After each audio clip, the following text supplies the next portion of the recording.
Hey guys, how are you all? Welcome back to my channel. Today we will see what if Naruto is sealed in the Forbidden Scroll. If you enjoy, then please like, share and do comments.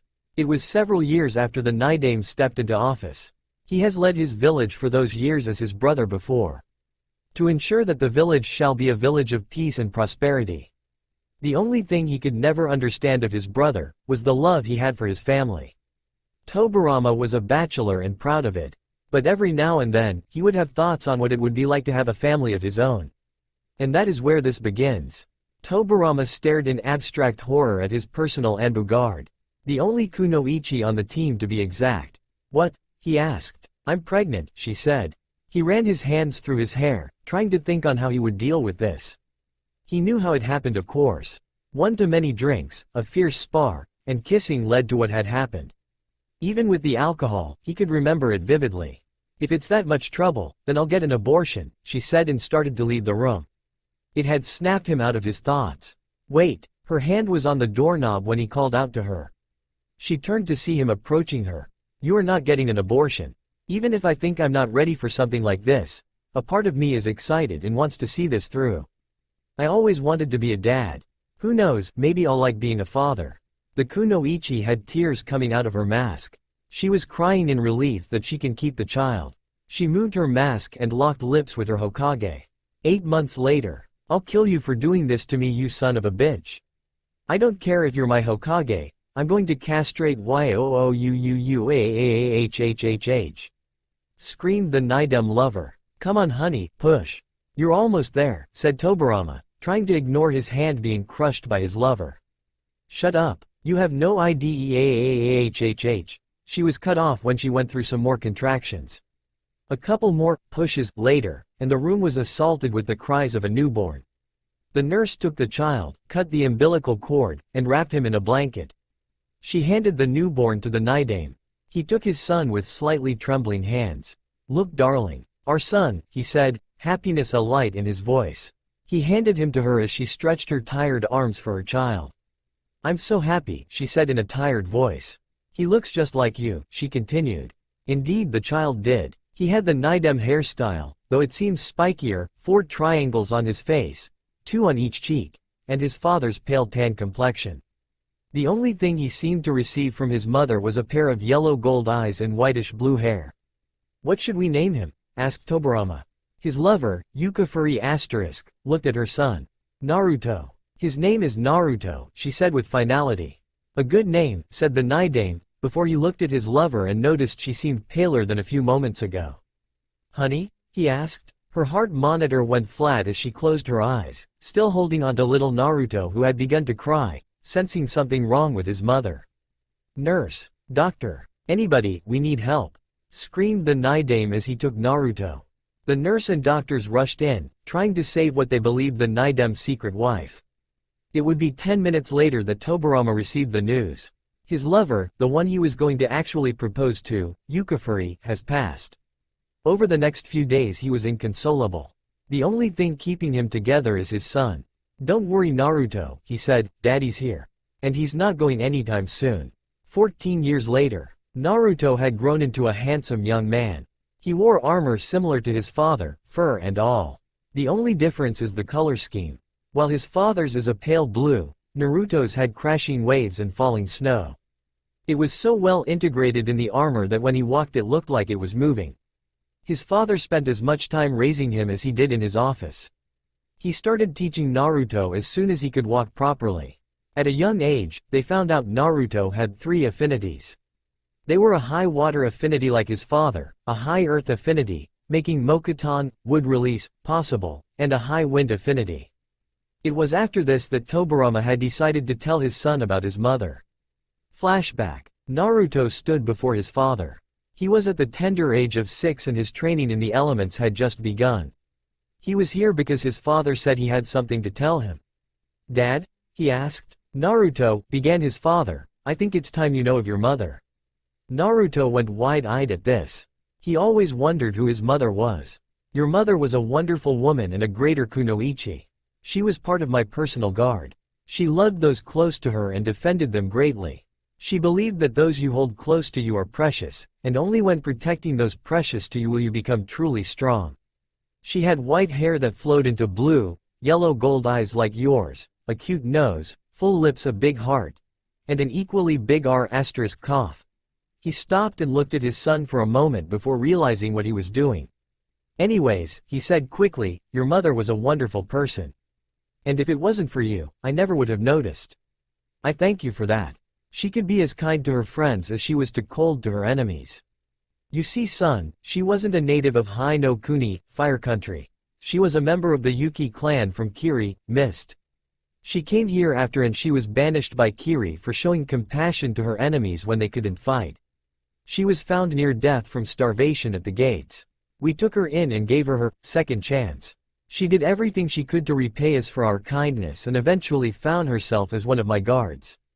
Now what you need to understand is the Yuki clan. They had a Kekkei Genkei, blood limit, that gifted those that could awaken it with the ability to wild ice. Your mother could, just like I believe you can too. You also have the ability to unlock Mokuton like Hashirama ni, but you'll have to work hard. Don't take handouts or you'll never get strong. These are the beliefs your mother had and I want you to follow them. But don't emulate them, or you can lose yourself. Understand? Naruto nodded. Hi to san. Tobirama smiled and ruffled Naruto's hair. End flashback. As Naruto grew, he learned and trained till he ached in both mind and body. He did have Hyaten, Ice Release, and Mokuton, though the last one was known only to Naruto and father. Naruto had unlocked Mokuton when he almost got hit by one of his father's moves by accident. And he unlocked the Hyaten when he went with his father to a meeting with the Nidaime Raikage, Second Lightning Shadow, about a peace treaty. They were attacked by Kinkaku and Ginkaku, the Gold and Silver brothers, when they attempted a coup d'état. Naruto had engaged both of them and fought them for 3 minutes before being defeated. Normally this isn't long, but when a second can turn a battle and both were cage level or higher, it was pretty damn impressive. He had gained their respect and they had gifted him with 2 of their weapons. One from each. Kinkaku had gifted him with the Shichiseiken, 7-star sword, and Ginkaku had gifted him the Benihisago, Crimson Gourd, after their coup failed. Both weapons had actually shrank to accommodate his size. Only recently could he wield both at the same time. He had even took over as substitute sensei for his father's team when his dad was swamped with work. He saw promise in all, but there was something off with Homura and Kaharu. They seemed almost fanatical about Konoha being the best and Hiruzen almost became like them, but he took care of that with an ass-kicking. His father has said that by himself, Naruto is Anbu level and with his weapons and bloodline, he could take the hat, though Naruto saw little interest in it after seeing a whole day in the office. We now see Naruto standing in the training grounds of his family, drawing something in the ground. From the ground, it looked like a bunch of squiggles all over. But from the air, or more specifically, the 3rd-story balcony of the house, it looked like a finely drawn water dragon coiling on itself. It was a large seal Naruto had come up with from his studies from Mito Bakken. It was an experimental seal and even the theory is shaky at best.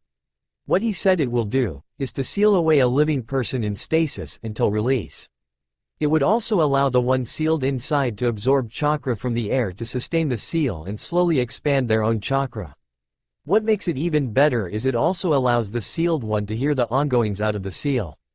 It was made to seal one of their own and send them into an enemy stronghold before being retrieved so as to relay all they learned.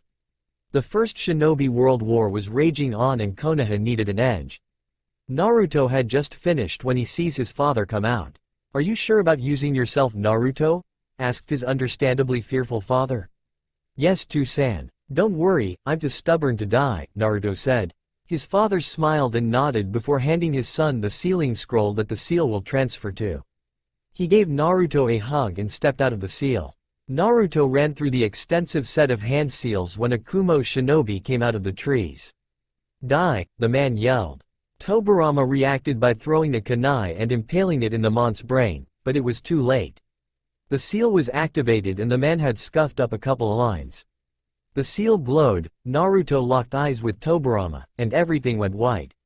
A while later, Tobirama woke up in the hospital room reserved for the Hokage and his family. What happened? He asked no one. The door opened and in came Mito Uzumaki. She had a downcast expression. It didn't bode well, whatever it was she was to tell him. This he knew. He only saw this face twice. The first time when Madara defected and the second when Hashirama died. "What is it?" he asked. "Tobi-kun, you should rest more." "All ge. No, I know that face. Tell me what's wrong. I need to know," he said firmly. She looked down and started to cry. "Naruto's gone," she said. The world seemed to stop. "What?" he breathed out. When the Kumo shinobi attacked, he had scuffed the ground where one of the lines were. It had erased that part and upset the seal's integrity, causing it to implode. "I'm sorry, truly I am," she said. Tobirama looked down, tears streaming down his face. "Was there anything left?" he asked. She hesitated before nodding. She came up to him and handed him a sealing scroll and a bandana with the leaf symbol embroidered in it. Naruto never liked the headbands, so he had a specially designed bandana that he would wear on his head or to cover his mouth and nose. Tobirama thanked her as she left. After that day, he threw himself into his work to escape the pain. But he always did have a nagging suspicion, more like a feeling, that Naruto was still alive, though he just thought it wishful thinking. He never knew that Naruto was alive and well, sealed inside the scroll. It was a mix of bad, good luck that had it work. He achieved what he wanted it to in a different way. Instead of being in a pocket dimension connected to the scroll, he was sealed into a plain white area. Problem was that no one could look at the scroll without coming to tears. And since no one was willing to destroy it, it and his bandana were sealed together in the forbidden scroll of seals. All the while Naruto trained inside what he has started to call limbo, never aging, never fully knowing what has happened, nor how long time shall pass. 60 years later, a young girl with blonde hair in twin pigtails and wearing a neon orange jumpsuit around the age of 12 was jumping through the trees with the forbidden scroll on her back. This was Natsumi Uzumaki, and she had just stolen the forbidden scroll so as to pass her makeup exam. All she had to do was to steal it, learn one of its jutsu, show it to her sensei Mizuki, and she'll pass. Easy as pie. Security was lax. The Hokage had gone off for one reason or another, and being ignored by the secretary and Anbu in the tower made this even easier. She landed in the designated area and unrolled the scroll.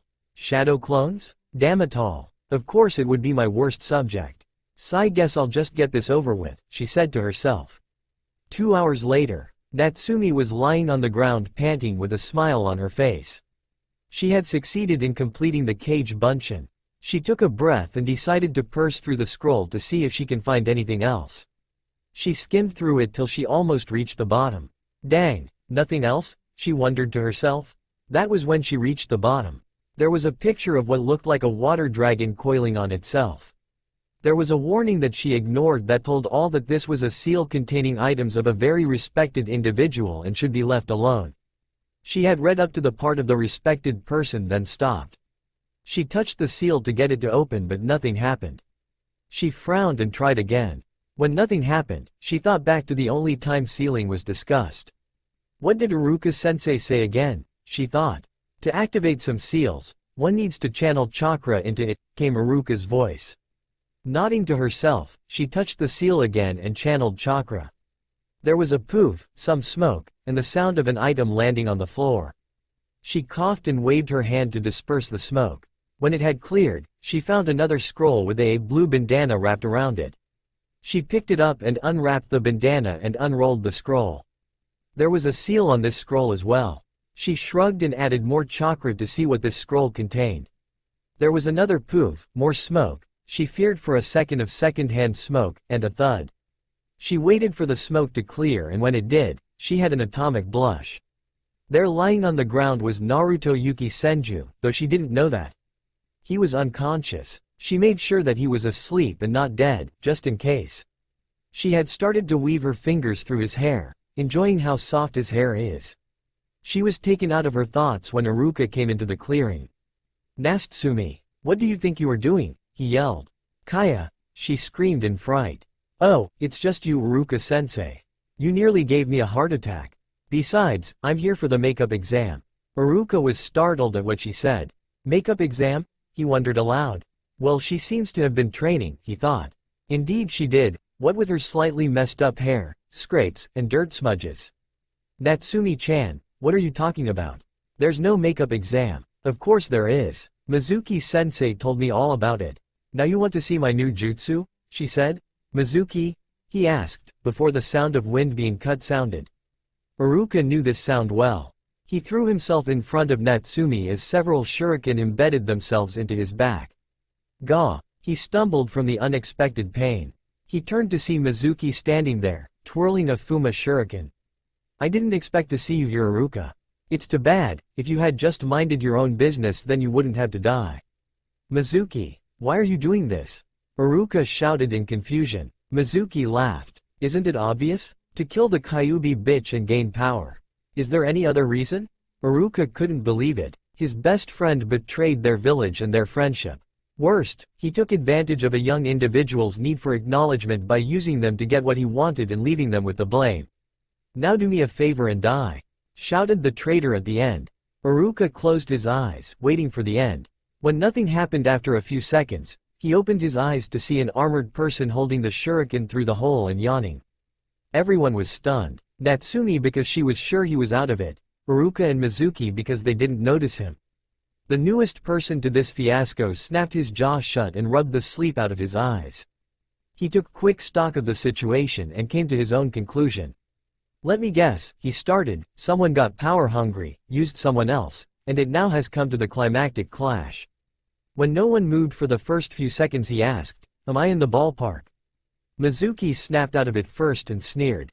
Why are you helping her? He asked, pointing at Natsumi. Naruto just looked at him oddly. Is there a reason I shouldn't? He asked. Mizuki laughed at this turn of events.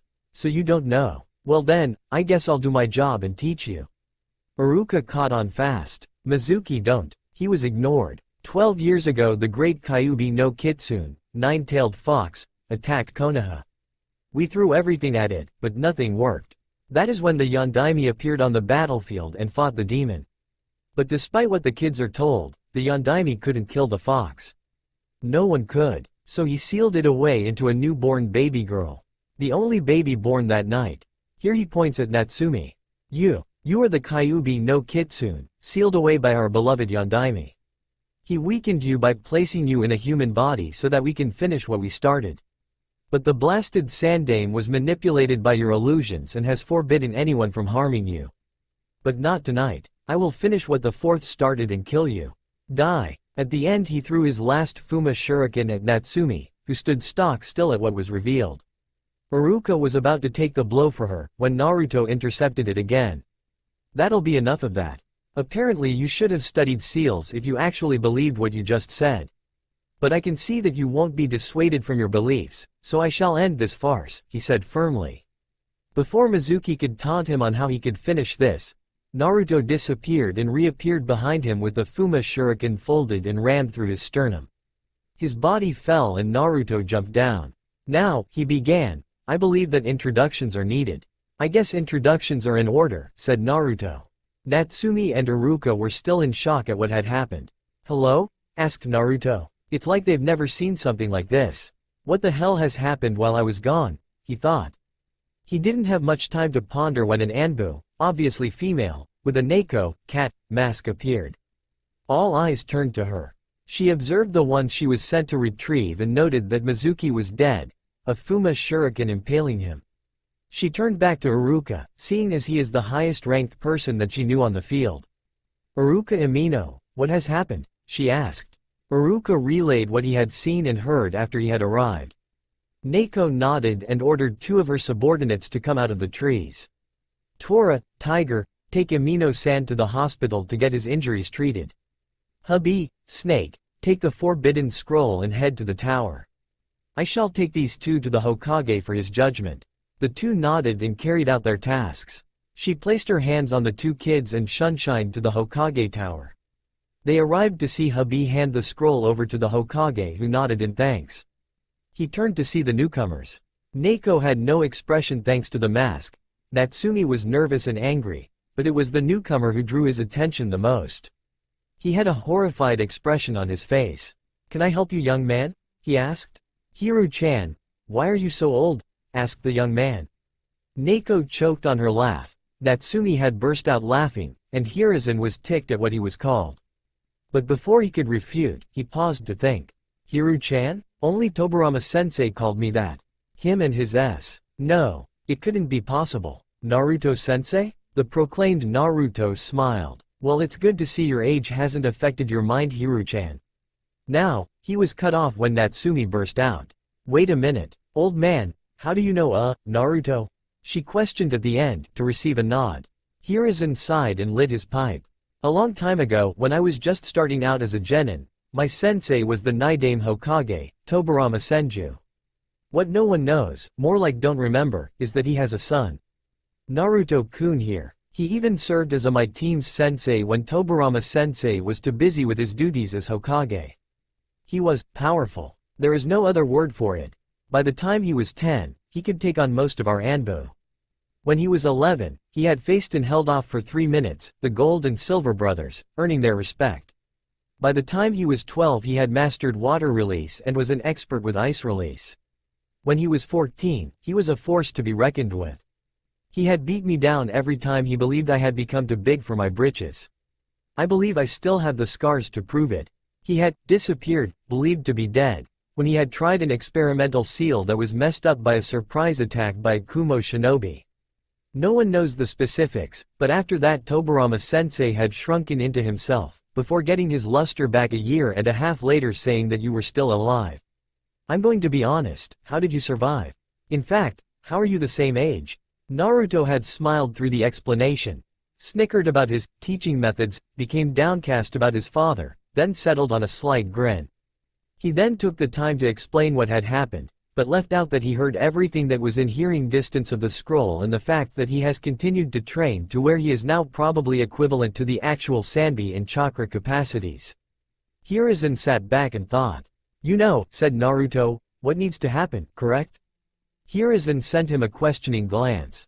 Remember, even for all my power and skills, I was still a genin. And now this one, he points at Natsumi, has just made genin, so I suggest you put us on the same team. Understand? Hiruzen was going to refute him, but caught the look in Naruto's eyes. It was the look he has only seen when he was going to get a beating. Give me one good reason why Natsumi should become a genin. Naruto immediately says, from what you have told me, the one that I killed, Mizuki, was one of her teachers. And he used her as a pawn in his scheme to get the scroll. It appeared to me that he first needed Natsumi-chan here to fail first so that she would be willing to do almost anything to become genin. I wouldn't put it past him to have tampered with her test so she would fail. Tell me what the graduation test is and I'll point out where he could have struck. He listened intently as the graduation exam was explained, never changing his stoic facial expression. The first words out of his mouth was, what the fuck? How the hell does knowing what Hashirama G's Mokuton do affect someone being a ninja? And how the hell is your entire graduation come down to 3 jutsu? You're training barely trained tour guides is what it sounds like. You're taking kids, do the minimal amount of training then throwing them out into the world without a word of warning. Who the hell is in charge of the curriculum? The council is, said the third. Naruto gives him a scandalized look. Why? Why are civilians dealing with shinobi affairs? Why are they in charge of a ninja school? What were you thinking? Hiruzen looked down at what he said, because he knew it was true.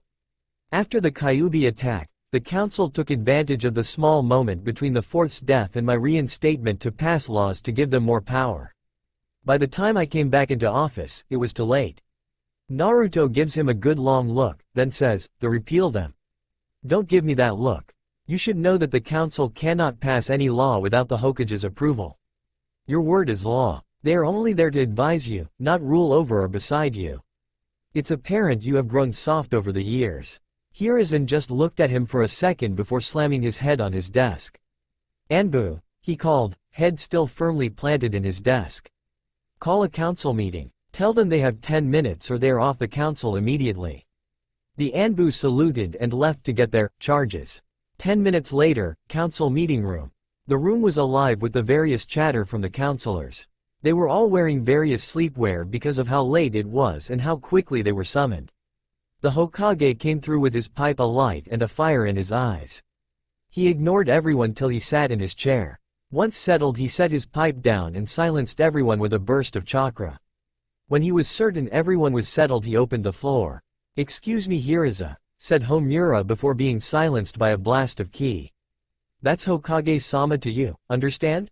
Homura nodded before rectifying his mistake. Excuse me Hokage-sama, but why are we here?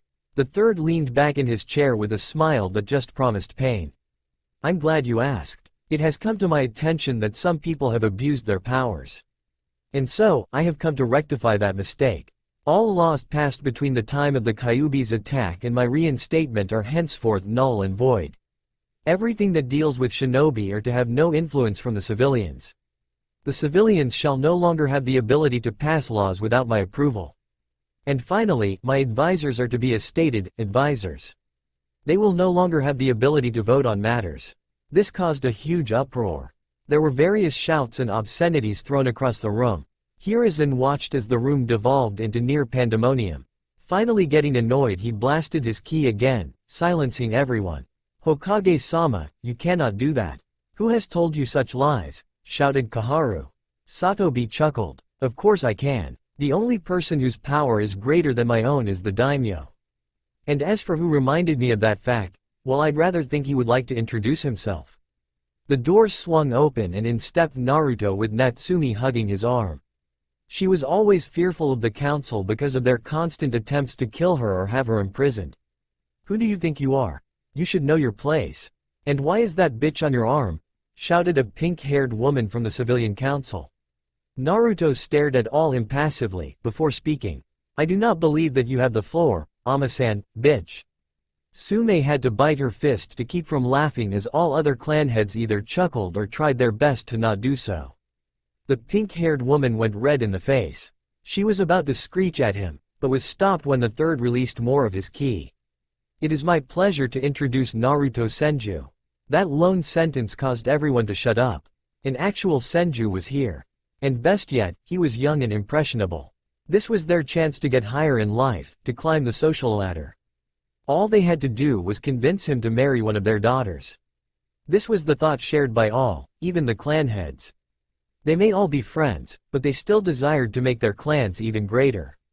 If what you say is true, said a one-armed, one-eyed man, wrapped like a mummy, then I propose that he be placed in the CRA, Clan Restoration Act.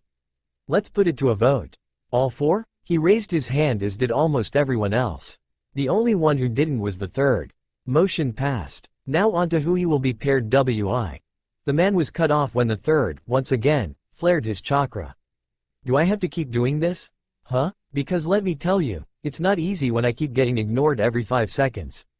Are you done? No? Well too bad. If I remember correctly, I was left in charge of all Senju-related affairs after Tsunade left. So the decision isn't up to any of you. And my decision is to let Naruto here decide. Everyone stared at him for his outburst. Everyone shocked that he would deny such a thing. Doesn't he realize that they need more Senju? Konoha as a whole has lost most of its power with the loss of the Senju and recently, the Uchiha. There were only 2 Uchiha left. Makoto and the younger sibling after Itachi was done. Makoto wasn't here because everyone is too scared to wake her.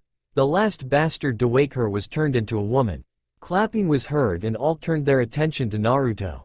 Well said. And as for my choice, I will decide later. I'm too young to be making such a decision as of right now. Maybe later on, I'll accept. As for right now, my answer is no. Senju-sama, started the pink-haired one, you must understand. There needs to be more Senju around.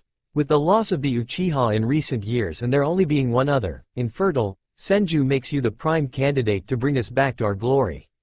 Besides, you shouldn't be hanging out with that thing, it's unbecoming of you. Surely you know of what she holds? Natsumi was downtrodden at the thought of losing her newest friend. I know, said Naruto. And I do not care. Obviously intelligence levels are dangerously low if you believe she is a towering fox with 9 tails. Do any of you see a single tail? How about her being bigger than the monument? Is she in any way releasing copious amounts of yokai? No? Then shut up. I am seriously disappointed in how things are. Hashirama-sama and Tobirama-sama would be ashamed at how far this village has fallen. The only thing that could make this worse is if you had physically harmed her. Natsumi's face was alight with happiness, while the various clan heads were now downtrodden at what he said. They may have not have actively ignored her, but they didn't help her either. The civilians were angry at what he said, but tried to keep themselves from doing anything rash, or risk their chances of getting him with their respective daughters. The elders were stoic, but were inwardly sweating. They had just realized who it was that was standing before them. So has the crippled mummy man, Danzo. He was cursing because he knew that all plans and plots to get the now Senju heir would be foolhardy. And if he has taken an interest in the Kyuubi's Jinchuriki, the she would be out of reach. However, he thought, it may not necessarily be a bad thing. If he somehow unlocks the Mokuton and befriends her, then I will not have to worry about her turning on us.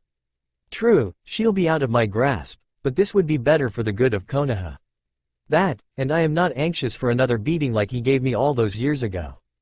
Alright, said Danzo, you will not be forced to partake in the CRA, and far be it from me to deny you from hanging out with who you choose. Everyone was startled. The clan heads and Hokage, because they thought he would fight tooth and nail to get the Senju heir. The civilians and the elders, because he gave up so easily. Naruto just nodded. Very well, said the third, still eyeing his rival. Naruto and Natsumi have become genin. Naruto, because he helped oust a traitor, and Natsumi because I have found proof that her tests and grades were tampered with. Be at the academy in a week for team placements. Naruto gave a nod and Natsumi beamed, then the two left. After the council was let out, the elders turned to the third. Hiruzen, said Koharu, is that who we think he is? He nodded. How is he here? He stood up and turned to the window. His seal worked. It had worked perfectly, but no one could look at the scroll that contained him without falling in sadness. We actually have Natsumi-chan to thank for his release. If it wasn't for her and her innate curiosity, I doubt he would have ever been released. I'm going to put them on the same team. Natsumi seems especially attached to him since he doesn't care about her being a Jinchuriki. That's another thing, said Homura. Why have him as a genin when we all know how powerful he is? Sarutobi chuckled, knowing it's the truth. He requested it. It seems that he has become protective of Natsumi-chan, though he doesn't show it. Konoha bees shape up soon, otherwise they'll all receive a massive ass-kicking from him. The three groaned, knowing it's true. Whenever someone was acting like they shouldn't, or more importantly piss him off with it, he would beat them down. I wonder how he'll react to young Uzumaki's living conditions, said a thoughtful Danzo. The three became pale and said at the same time, oh shit. With Naruto and Natsumi after they left. Naruto was being led by the arm by an extremely happy Natsumi. He let her drag him through the streets as he took in how Konoha has changed. He was pleasantly surprised that barely anything has changed since his sealing. He was kind of ticked how the streets had trash everyone, then noticed that it seemed to increase as he was being led along further. Natsumi-chan, where are we going? He asked. She turned to him and flashed him a smile, though he could tell it was slightly forced.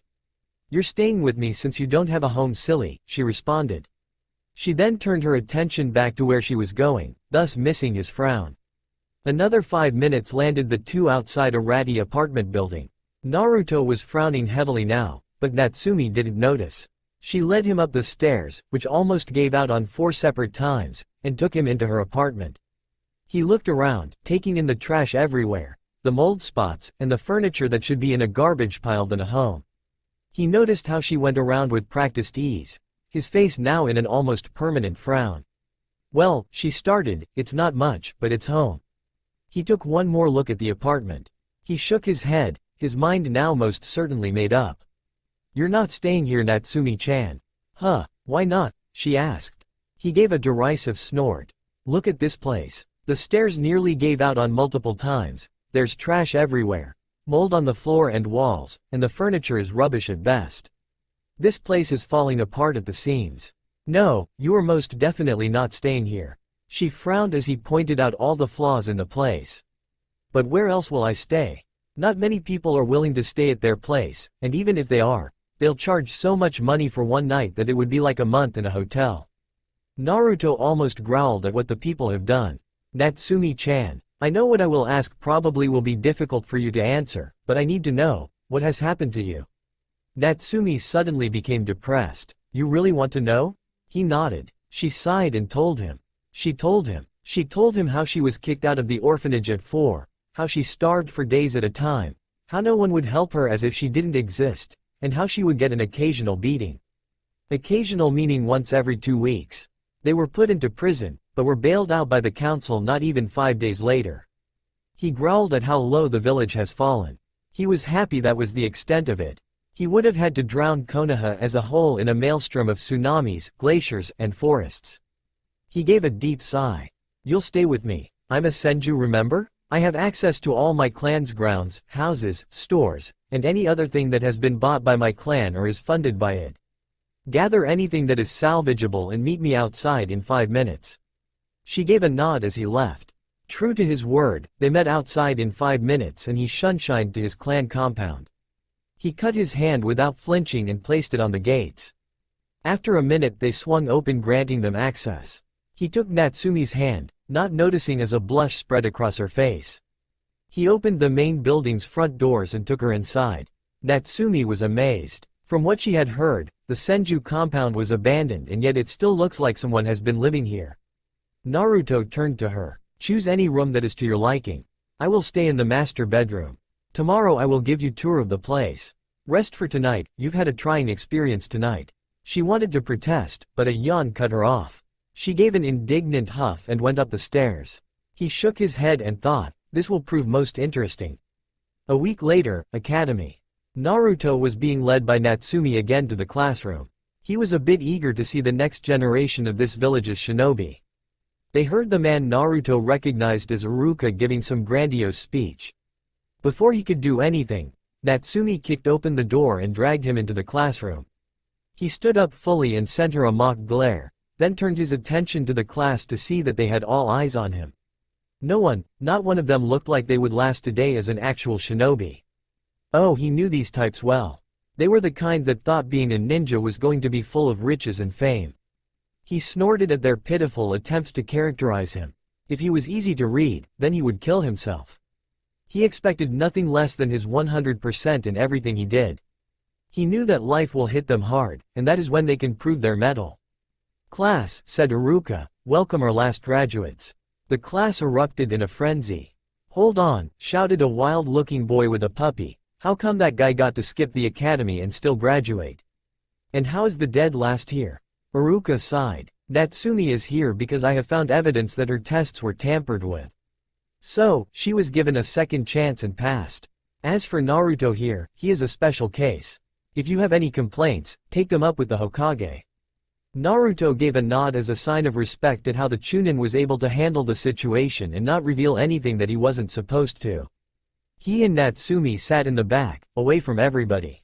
He raised an eyebrow at this, but considering that she is the current Jinchuriki, she was most likely bullied or shunned by her peers because the adults told them to.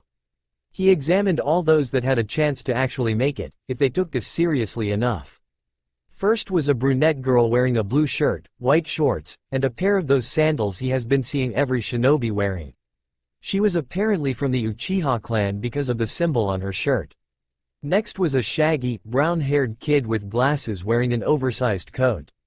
From what he has learned from his meeting with the Sandame, this was a member of the Aburame. He couldn't tell if the kid was a boy or girl. Last was a pale-skinned boy with a fake smile, 2 small clothes, and a large scroll. All the others lack the drive to advance and will probably die on their first C-rank mission. He tuned back in to hear the team assignments. The first 6 were unimportant as they were filled with kids that lack motivation or fangirls. Team 7 will be compromised by. Team 7 is consisted of Sakura Haruno, Sayuri Uchiha, and Sai Shimura. Your team's sensei is Kazumi Hitaki, female Kakashi everyone, said Iruka. Sakura screeched at being on the same team as her idol. Sayuri groaned and slammed her head on the desk. And Sai just smiled his weird smile that gave most people the hibbity-bajibbies. Naruto cocked an eyebrow and thought, Danzo, reproduced? Never thought I'd live to see the day. Team 8 will be Kiba Inuzuka, Hotaru Aburame, and Hinata Hyuga. Your sensei will be Kurenai Yuhi. Kiba gave a howl of approval on being the only boy on an all-female team. Hotaru's eyebrow twitched knowing she is on a team with a pervert. And Hinata looked down at not being on the same team as her crush. Naruto just looked at her, eyebrows still raised. So, the Hyuga stalker isn't on Natsumi's team. Good, now I won't have to worry about her trying anything. Team 9 is still in circulation. So Team 10 will be Ino Yamanaka, Shika Nara, female Shikamaru, and Choji Akamichi. Your sensei will be Asuma Sarutobi. Ino banged her head on the desk for being stuck on a team with, in her own words, lazy-ass Shika and big-boned Choji. Shika snored and Choji was happy being on the same team as his best friend. Naruto palmed his face. From what I have learned this past week, that would be the new generation of the Ino Shika Cho trio. Not good, they're over-specializing the teams. So far we have the traditional assault team, tracking team, and now the capture, interrogation team. And finally, Team 11 will have Yakumo Kurama, Natsumi Uzumaki, and Naruto Senju. At Naruto's last name, the class erupted into a chorus of mutterings, gossiping, and yelling. Kiba stood up quickly. How the hell is he a Senju? I thought they were all dead. There were various agreements from the class, mostly the boys, because even though Natsumi is the dead last, she is considered one of the prettiest girls in the class, and they were jealous at how much attention she was paying Naruto. And it was true, the entire time since their arrival, Natsumi has not taken her eyes off Naruto. Iruka tried to quell his rambunctious class before doing his signature jutsu. Akuma no Atama Jutsu, Demon Head Technique. Shut up you brats. Now as I was saying, Team 11's sensei is Yugo Uzuki. Now, if you have any complaints, take it up with the Hokage. Good luck in your careers as shinobi. Naruto gave a snort. Like they'll actually survive, he muttered. But it seems Kiba heard him. What was that loser? He growled. Naruto gave him a flat look. Do I have to repeat myself? Sai said, like any of you will survive. This earned him glares from almost everyone in the classroom. But before they could say anything, the senseis entered and started to get their teams. A man with short cut, shaggy black hair, a beard, and smoking a cigarette called out. Team 10, you're with me. A woman with flowing black hair, crimson eyes, wearing some makeup and an outfit that seems to be made out of bandages spoke next. Team 8, follow me. Soon enough, all that was left was Teams 7 and 11, icy. Sakura became ticked that their sensei hasn't showed up yet and started to screech about it. Sayuri brooded, but kept shooting glances at Naruto, only to turn away with a light blush when he looked at her. Sai was, being Sai. Natsumi finally exited her thoughts, which will remain forever undiscovered for my own sanity, and noticed the current situation. Nay, she said to get Naruto's attention. Where's our sensei Naruto-kun? Naruto sighed and looked up. There she is, he said flatly. Looking up, Natsumi found a kunoichi with long purple hair, red lipstick, brown eyes and a red tattoo on her right shoulder. Anbu tattoo. So you finally noticed me, said their sensei. No, Naruto said with a slight yawn. I was just waiting for you to show yourself. Their sensei looked surprised. She knew he was good, but didn't think he was that good. Is that right? Then why didn't you say something? Naruto replied flatly, no one asked. This caused her to almost face vault. If she wasn't so high up, then she would have landed on her face or back from what he said. But she managed to right herself in her fall and landed on feet. Okay then, meet me at training ground 19. With that she shunshined away. Naruto got up, grabbed Natsumi's shoulder and left the same way their sensei did. This left Team 7 alone to do what they were doing before. Training grounds 19. Naruto and Natsumi appeared in a swirl of water, which surprised their sensei and teammate, because it is supposed to be incredibly difficult to add an element to the Shunshin. Naruto and Natsumi sat down next to their teammate. Alright everyone, started their sensei, let's start off with introductions. My name is Yugo Uzuki. My likes are Kenjutsu, my boyfriend Hayate-kun, and my friends. My dislikes are perverts, rapists, those who look down on kunoichi, and arrogant civilians who think they know how hard shinobi life is. My hobbies are improving my sword techniques, hanging out with my friends, and enjoying my time off. My dreams for the future, well, one has already been achieved and the other is to have a family someday. Okay, Yakumo-san, you're next. Yakumo sat up straighter so as to not seem as small or weak. My name is Yakumo Kurama and I'm the heiress of the Kurama clan, but don't treat me differently. My likes are getting better control of my genjutsu, painting, and my team, which is you guys.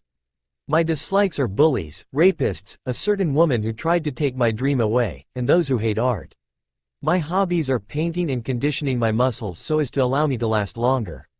My dream is to become the greatest genjutsu user in the elemental nations and shove it in a certain woman's face. The team nodded and Yugo pointed to Natsumi. My name is Natsumi Uzumaki.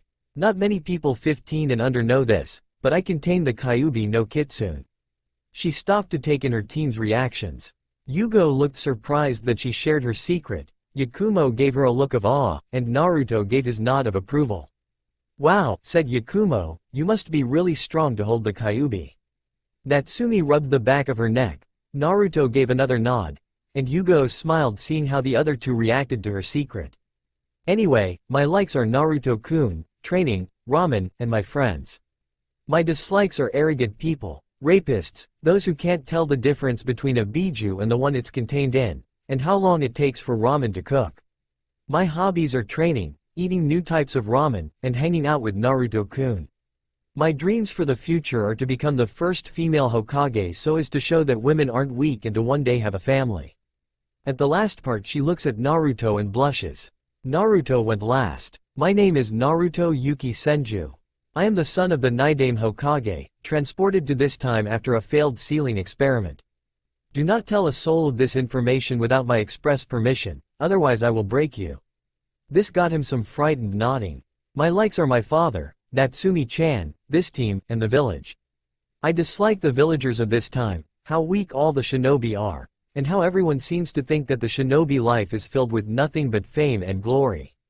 My hobbies are training, reading, studying the stars, and helping those that deserve it. My dreams for the future are to have a family, help you all achieve your dreams, and whip you all into shape. Yugo gave an amused smirk, while Yakumo and Natsumi shot him incredulous looks. So, you think you can teach better than me? Nidame's son or not, you are still a genin, said Yugo. I don't think I can teach better than you, said Naruto. However, none of you are as strong as you should be. Yakumo-san, you are an heiress and thus represent your clan, but you have trouble walking due to underdeveloped muscles. This is mostly not your fault. You have probably had a sheltered life and from what I was able to dig up on you, you had your powers sealed away. But, you didn't take the initiative to try to condition yourself. You just stewed in your hate and did mostly nothing. You want to be the best genjutsu user, yes? Then take the initiative and you will go far. Natsumi-chan, you had your education and training sabotaged by ingrates that are supposed to be teachers. You have constantly sought out attention and thus resorted to pranks. This ruined your education even further and set you back.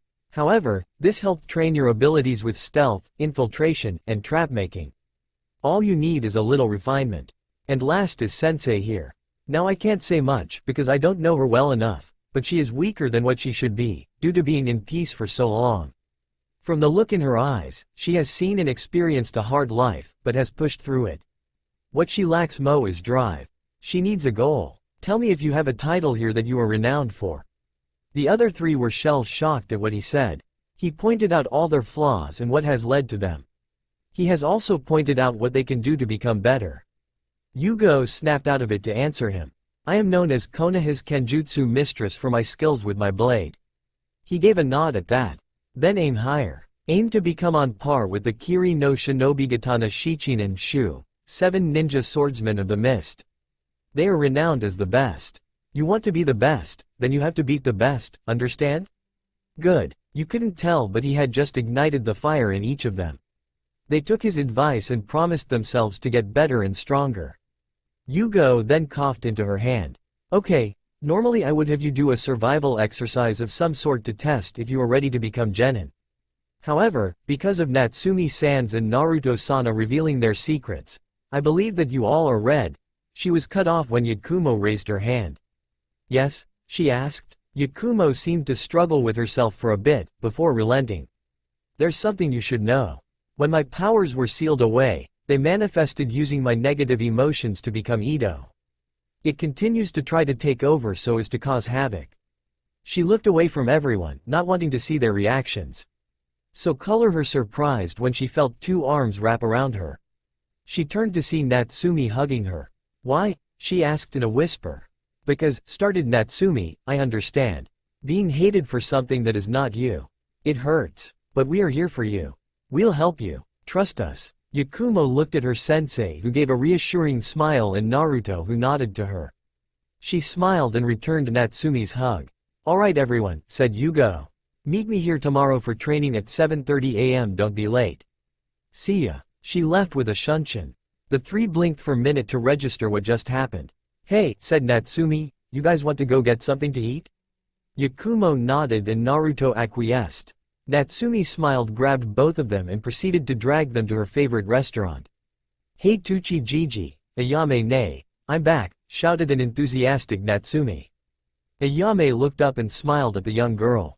Oh, hey Natsumi-chan. Who are these two? Friends of yours? She asked. Yeah, well sort of. They're my teammates, but I'd like to think of them as friends. A hand was placed on her shoulder. Don't worry Natsumi-chan, we're your friends, said Naruto. Enough with the drama already, said Tuchi as he came from the back. Did you come here to eat? Or did you plan on trying out for soap drama? He was bonked on the head by his daughter. Only you and people your age watch those things Tusan. Naruto sat down by Natsumi and Yakumo sat beside her as well. All right Gigi, I'll have 10 bowls of ramen, said Natsumi. I'll have 2. 1 chicken and 1 beef, said Yakumo. I'll have a large chicken and beef, with some pork, said Naruto. It didn't take long for their orders to arrive, and when it finally did, Natsumi tore into hers like a starved man. Yakumo ate slower but still faster than normal. Naruto ate normally, taking his time to enjoy his meal. While all this was going on, Ayame was examining the two that arrived with their favorite customer. Yakumo seemed shy, but was a fun person. But the mystery was their male teammate. She has never seen him before, and she has seen everybody in this village, including Yakumo, so she was being cautious in case he tried anything. But, the more she kept her eyes on him, the more she took in his features and how handsome he was. She didn't realize that she spent 20 minutes just checking out the mystery boy. She was snapped out of it when Naruto looked at her and asked, "Can I help you?" She sputtered a bit, tried to come up with something, then ran into the back. Naruto raised an eyebrow and Natsumi was wondering what had happened to her Nei-chan. The rest of the time was spent in a comfortable silence, with the occasional light chatter until they decided it was time to go home. With Yugo after she left. Yugo appeared in the Hokage's office immediately after leaving her new team. The third looked up. Ah, Yugo-chan, why are you here? The tests for the teams are not till tomorrow. She looked at him for a moment, making him unconsciously fidget. Why didn't you tell me Naruto-san is the son of the Naidame? The third stuttered a bit. He wasn't expecting that. Her being pregnant, or not wishing to be a sensei, sure. He could expect that. Even here telling him she is actually a lesbian and wanted him to break it to Hayate, he could believe. It isn't the first time someone did something like that. He was not prepared for her to be in the know of who Naruto really was. I don't know what you're talking about, he said, inwardly cursing his stutter. Cut the crap. Naruto told us himself during team introductions. Why no, how is he here? He said something about a failed experiment. Now tell me, she said in a firm voice. Here is inside. He could never say no to a woman when she was like this. It was one of the things his wife used to hold over him. Naruto Yuki Senju is the son of the Naidame Hokage. He was a prodigy that outshone all others. Even Minato-kun. He has the same control over water as the Naidame did and has the Hayate thanks to his mother being an exiled Yuki clan member. He was so skilled that by the time he was 13, he could fight his father at an equal level. I remember watching their spars with awe. He was always calm and collective, very stern when he felt was needed, and he did all he could to protect those he thought was precious. In fact, if I wanted to, I could pass on the hat to him. He has the needed experience in war, he has the skill, the power, and the intellect. But the bastard refuses. It isn't fair. I spent nigh on 60 years in this confounded office, only to be brought back when my foolhardy successor goes and gets himself killed. Now, the only one who is fit for the job doesn't want it. I know he knows of the paperwork. Damn you Minato. Damn you Naruto. Damn you both to heck. At the end of his rant he banged his head on the table and proceeded to release some sobs and bang his fist on the table continuously. Yugo's sweat dropped at how her leader was acting. She side-pinched the bridge of her nose and left the same way she entered. Hiruzen immediately took a peek to check if she was still there. When he was satisfied that she was gone, he dug into his desk and retrieved a familiar orange book. He let out a giggle and said to himself, finally. I thought she'd never leave. The hidden Anbu could only sweat drop or face palm. Next day, team evaluation. Hiruzen sat at his desk as firm as he was when in war. Well, that was the outside. On the inside he was weeping and thinking to himself, one day. Just one day for myself. Is that too much to ask? He sighed and said, now that all of you are here, let's start with the evaluations. A random Jonin stepped forward. Team 1, failed. They had no coordination and tended to try to show off with every movement they made. Team 2, failed. Kept tripping over themselves. Team 3, passed. While rough around the edges, they show promise. Team 4, failed. Don't even get me started. Team 5, failed. Pitiful. That's all I have to say. Team 6, failed spectacularly. They kept worrying about everything that may or may not happen, then pissed themselves when I had one of my snakes chase them onto the field, said an irate Anko. Everyone else didn't know who to feel bad for. The kids or Anko. Team 7, passed, said Kazumi. This shocked everyone. While as of now, they tend to fight over who is leader, with some training and discipline, they would make a powerful force. Team 8 passed. With a little time, I am confident that I can at least tone down Kiba's perverseness. Hinata needs a boost in her confidence and self-esteem. And Hotaru needs to socialize more. By being on this team, Hinata will get that boost she needs from her teammates, Hotaru will socialize more, and with 3 women keeping an eye on him, Kiba's perverseness will drop. Yosh, you already know of my team Hokage-sama. Team 10, passed. While Ino is self-centered, Shika is lazy, and Choji can't put down his chips for 5 minutes, they show a lot of promise as the next Ino-Shika Cho. Team 11 passed. They hadn't even known each other for 10 minutes and yet, told their teammates of their darkest secrets. This, instead of tearing them apart, has brought them closer together and given each other acceptance. Most were surprised that the dem they mean Natsumi shared being a Jinchuriki. Sarutobi nodded his head, expecting nothing less from his sensei's son. Alright, he said, all those that failed their teams may go on as before. For the rest, I expect all of you to train your teams. That means you Kazumi-chan. Naruto-sen I mean Naruto-kun has pointed out to me that we have gotten soft in our time of peace. This cannot stand. If we are to keep our clients, then we must show that we are indeed the strongest.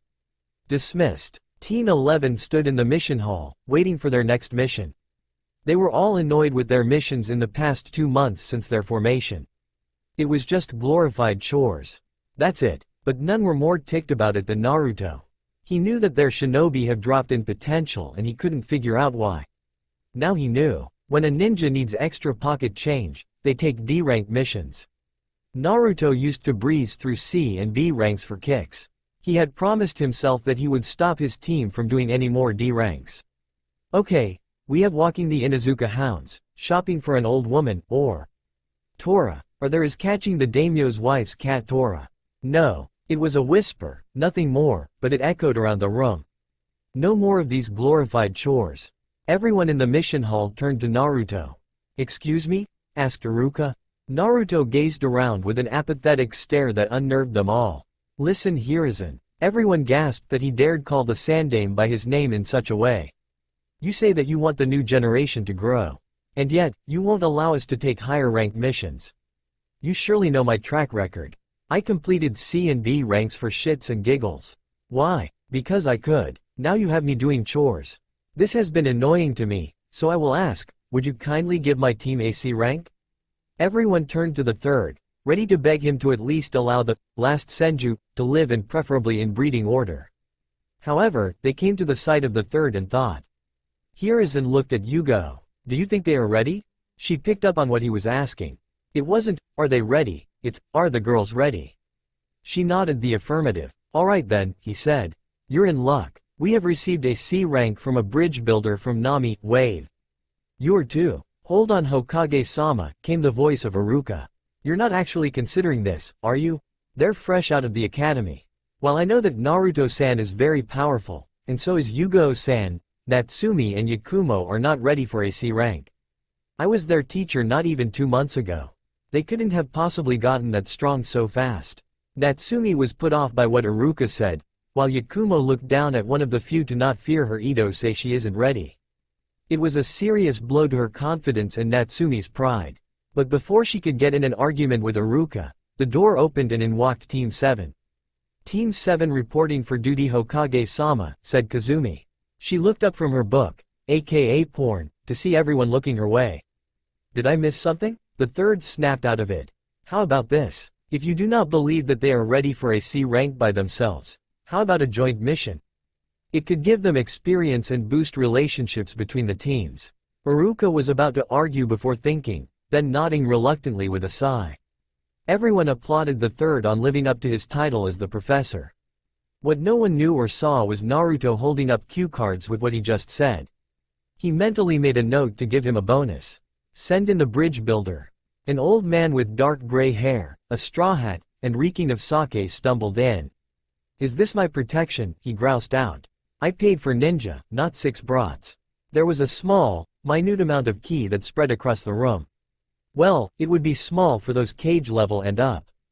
The Jonin were sweating, the Chunin were breathing heavier, the Genin were holding each other for support and comfort, and the civilians were on the ground on their hands and knees seeing many ways of them dying. Naruto, stop, said the Sandame. The oppressive feeling in the air evaporated like it was never there. Right, said the now sober bridge builder. My name is Tazuna. You are to, protect me till I, complete my bridge. You understood? The two teams nodded. Tazuna left, grumbling about needing new shorts. Kazumi turned to her team. Well, this is a pleasant surprise. Looks like we got that C rank you all wanted. Head on home and pack for a month-long trip. Her team nodded and left through the door as she left by Shunshin, body flicker. Yugo turned to her team. Prepare for a moth. Pack light. We don't want to drag ourselves down. I expect to see you 3 at the gates in 1 hour. Her team didn't need any other instructions. Naruto created 2 clones, 1 for each girl. They grabbed their respective girl and sweetened Shunshined, water body flicker, away. Yugo left next in her own swirl of leaves. Everyone looked at Naruto expecting him to leave the same. He raised his hands as there was a large puff of smoke from his feet and some lights and he was gone. Show off, said the third. 1 hour later, front gate. The group was waiting on the arrival of Sakura, Kazumi, and their client. Yugo could understand Kazumi because she did it all the time, but she wondered what was the cause of Sakura's and their client's tardiness. Finally, Sakura arrived, only she was lugging a suitcase behind her. Naruto's sweat dropped while his 2 teammates face-palmed. They wanted to prove that women were not weak and Sakura was a testament against that. Sai smiled. Sayuri HNNED, and Yugo's eye began to twitch. What is that? Asked Natsumi. Sakura looked at her and gave her superior-than-thou smirk. Why, she began, it's only my entire makeup collection along with some of my best dresses. A girl needs to accessorize. But we all know that you don't even have the bare essentials, Dobi. Naruto pinched his nose at her explanation. I knew standards dropped, but I didn't think they dropped that much, he thought. Yakumo was asking why she had to partner with the Banshee. Finally, Natsumi had a large tick mark. Idiot, she said, we're going on a mission, not to the mall. Sakura humped, but otherwise ignored her. For the next 10 minutes Naruto tried to keep from sighing and chuckling from Natsumi trying to brain Sakura, to Sakura's screeching. Kazumi chose that time to arrive with their client. You're late, screamed Sakura. Kazumi waved her off and then started to walk off, everyone following. The entire trip there was silent except for the few moments when Sakura would question their client on Nami. On the way there, they spied a puddle in the middle of the road. Kazumi casually walked to the back of the group. But nothing happened. She shared a glance with Yugo, who shrugged and they continued on their way. After they left, a head rose from the ground. It looked left, then right, making sure no one was there. Phew, that was close. We can't take on that many. We need to report back to base. Gozu. The other one blearily rose up. Yawn what? I was sleeping, Maizu. Maizu's eye was twitching from his brother's antics. Come on, we need to get back to base. His brother nodded, stumbled a bit, then hopped into the trees after his brother. Hey Maizu. Do you think we can get lunch? Maizu had to refrain from bashing his brother over the head. Back with the group of Konoha nin, we find them traveling across the waterway in a motorboat. But the motor is shut off for the purpose of not being spotted, despite there not being any guards within a 12-mile radius. It's huge, remarked Natsumi. Yep, said Tazuna, that is my pride and joy. Everyone here is looking forward to its completion. It will open a new route of trade at half the cost. It will give back to those affected by Gato. We are not doing as well as we used to since Gato came. He bought all the docks and ports and jacked up the prices for shipments. This will deal a big blow to his wallet.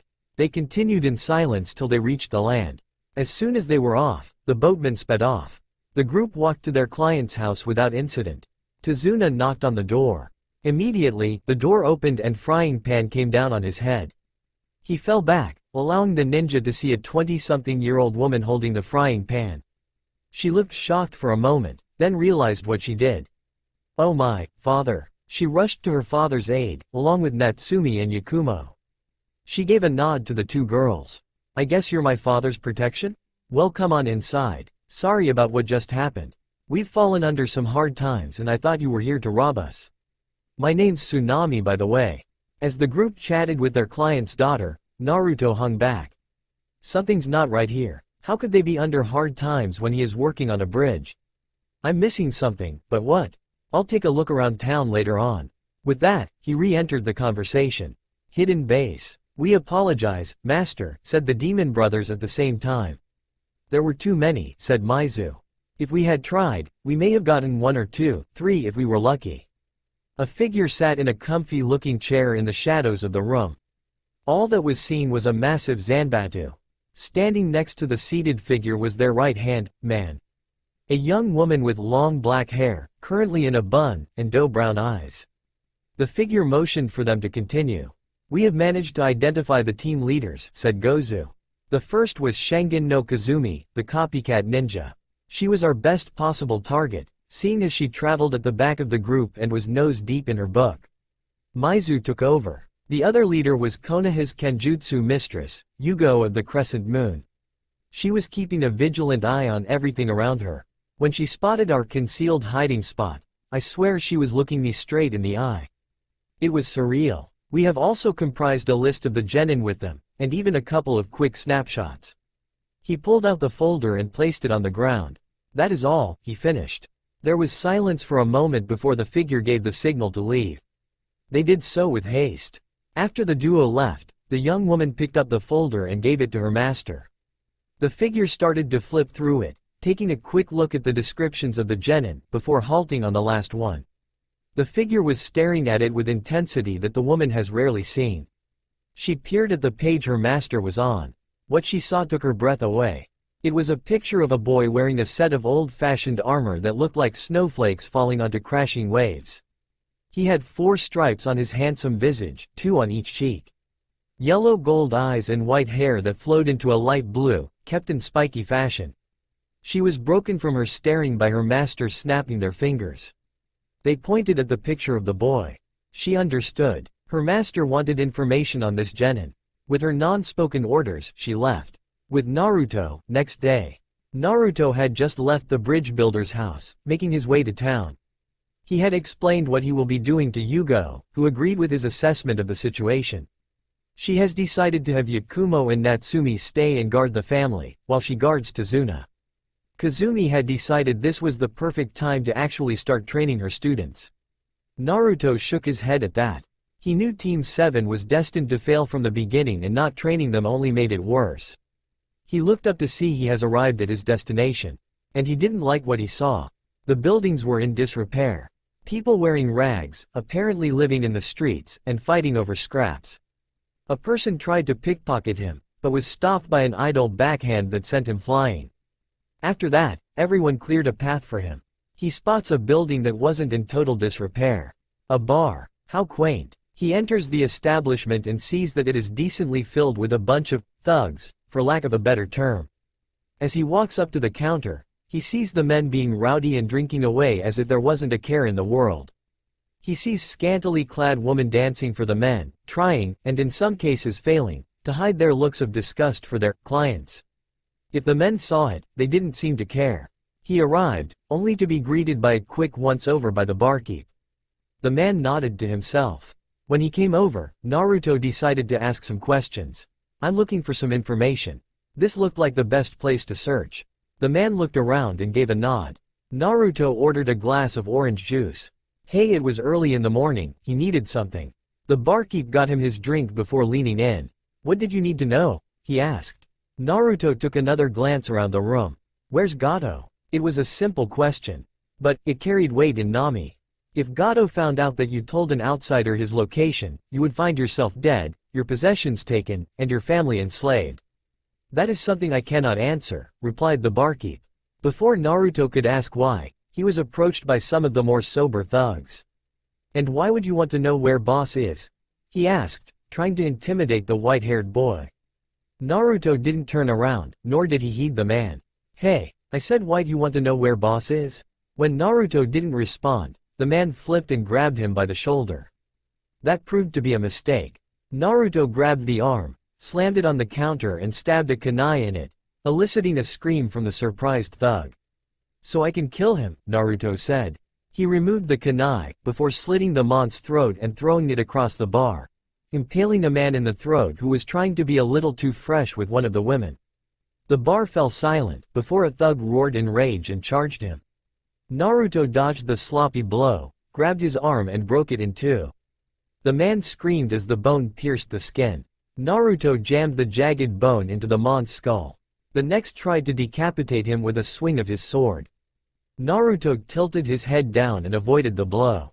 He stuck out his elbow into the mont's ribs, causing him to bend over. Naruto twisted his wrist, making him drop the sword and caught it. He sliced off the mont's head and tossed the sword to his other hand. He lifted it up, blocking a blow from a man wielding a heavy club. He kneed the man and impaled him on the sword. Naruto swung to the right, sending the body into three guys. Naruto wrapped his foot around a nearby chair and pushed it behind, causing it to collide with one of the thugs that tried sneaking up on him. The man slid forward till he was next to Naruto. He lifted his foot and curb-stomped the man. The fight continued on like this till he killed the last one not even 5 minutes later. Naruto watched as the women quickly rummaged through the corpses, taking what they needed. Whether that be food, money, or weapons. He dug into his own pocket and placed a few hundred ryo on the counter. For the damages, he said and walked out. Right when he reached the door, he heard a cry of, "Wait." He turned to see one of the women run up to him and hand him a piece of paper. She bowed in thanks and went back to the others. Naruto was walking in the streets when he decided to look at the paper. Gato lives in a mansion a few miles in the forest northeast of the bridge. He nodded to himself, tore up the paper, and was on his way back to the bridge builder's house. Hidden base. Haku appeared before her master. "I have my report," she said. Her master moved for her to continue. "I wasn't able to find out anything on the young man, but I found out that Yugo has taken to guarding the bridge builder. Her team guards the family while Kazumi has been training her team in the forest away from everyone else. I had lost the boy when he entered the town. I don't know if he knew I was there or not, but he disappeared in the crowd when I tried to follow. I eventually spotted him leaving a bar reading a piece of paper. I checked on what he had acquired only to be met with a slaughter of Gato's goons. I couldn't sense any chakra from the area, so I assumed that he didn't use any. That means he had killed over 50 of Gato's men with his hands." Her master chuckled at this revelation. "I wonder," came the feminine voice, "will you provide the challenge I have been thirsting for?" She leaned forward to reveal a stunning woman. She had shoulder-length black hair, surprisingly yellow eyes, a heart-shaped face, wide hips, trim waist, and G-cup breasts. She also had a bloodthirsty smile on her face. If this boy could do what her apprentice said he did with his bare hands, he could most likely be the challenge she has been searching for. "Haku," she said, "start preparing, we strike at the end of the week." "Master?" asked Haku, "should I send for reinforcements?" At her master's curious look, she continued, "We do not know their strengths, and the element of surprise will most likely not help with the Jonin." Her master grunted then sighed. "Go ahead," she said. You could tell from her voice that she was reluctant in this decision. Haku nodded and left. "But that boy is mine," said the woman. Bridge builder's house, end of the week. The group was preparing to head out, only for Yugo to notice Naruto wasn't moving from the couch. "Naruto?" she asked, garnering the attention of everyone there. "Why aren't you preparing?" Naruto pinched the bridge of his nose and sighed.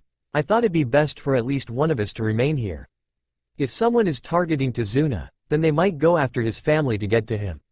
Everyone stopped to think about it, except Sakura, who was glaring at him for taking the spotlight away from Sayuri. Yugo sighed at his logic. She can never win when it came to him. Men are the ones who are supposed to never win when they argue with women, she lamented to herself. Fine, do as you wish. Not like I can argue with you. She muttered the last part to herself angrily. Naruto nodded and observed as they left with an apathetic face. When he was sure that they were gone, he conjured several clones. Listen, Tsunami, he addressed the daughter, I am heading out to accomplish my objective. My team does not know of it, that is the main reason for me staying, so that they don't pick up on what I'm about to do. I am leaving these clones here as a safeguard in case Gato tries something. Yes, I know everything. You don't honestly expect me to venture into town and not pick up on a few things, did you? Each of these clones are powerful enough to take down several Jonin, so you shouldn't have much to worry about. With his piece said, Naruto headed off to Gato's mansion. A few minutes after Naruto left, a crash was heard at the front door. Tsunami rushed outside to see what caused the commotion, only to find her son, Inari, held by two of Gato's men. Listen, said the smaller one, we'll cut you a deal. Come with us, without a fuss, and we'll make sure your son isn't sold to the mines. Deal? No, screamed Inari. I don't want to go. Let me go, you jerks. He was struggling till the smaller one smashed his elbow into the kid. Shut up. Dang, kids are so annoying. Then I guess you won't like me, came Naruto's voice. Before the two wannabe samurai could react, a clone appeared before the small one and sent him flying with a kick into a tree. Another clone attacked from behind and smashed his fist into Inari's capturer's head. The man went flying, but not before the first clone grabbed Inari. That was disappointing, said Naruto's clones. The first one looked down when he heard sniffling. He sees Inari trying not to cry. He gently placed his hand on Inari's head and ruffled his hair. That was brave of you. Most people would have just given up as soon as they were caught.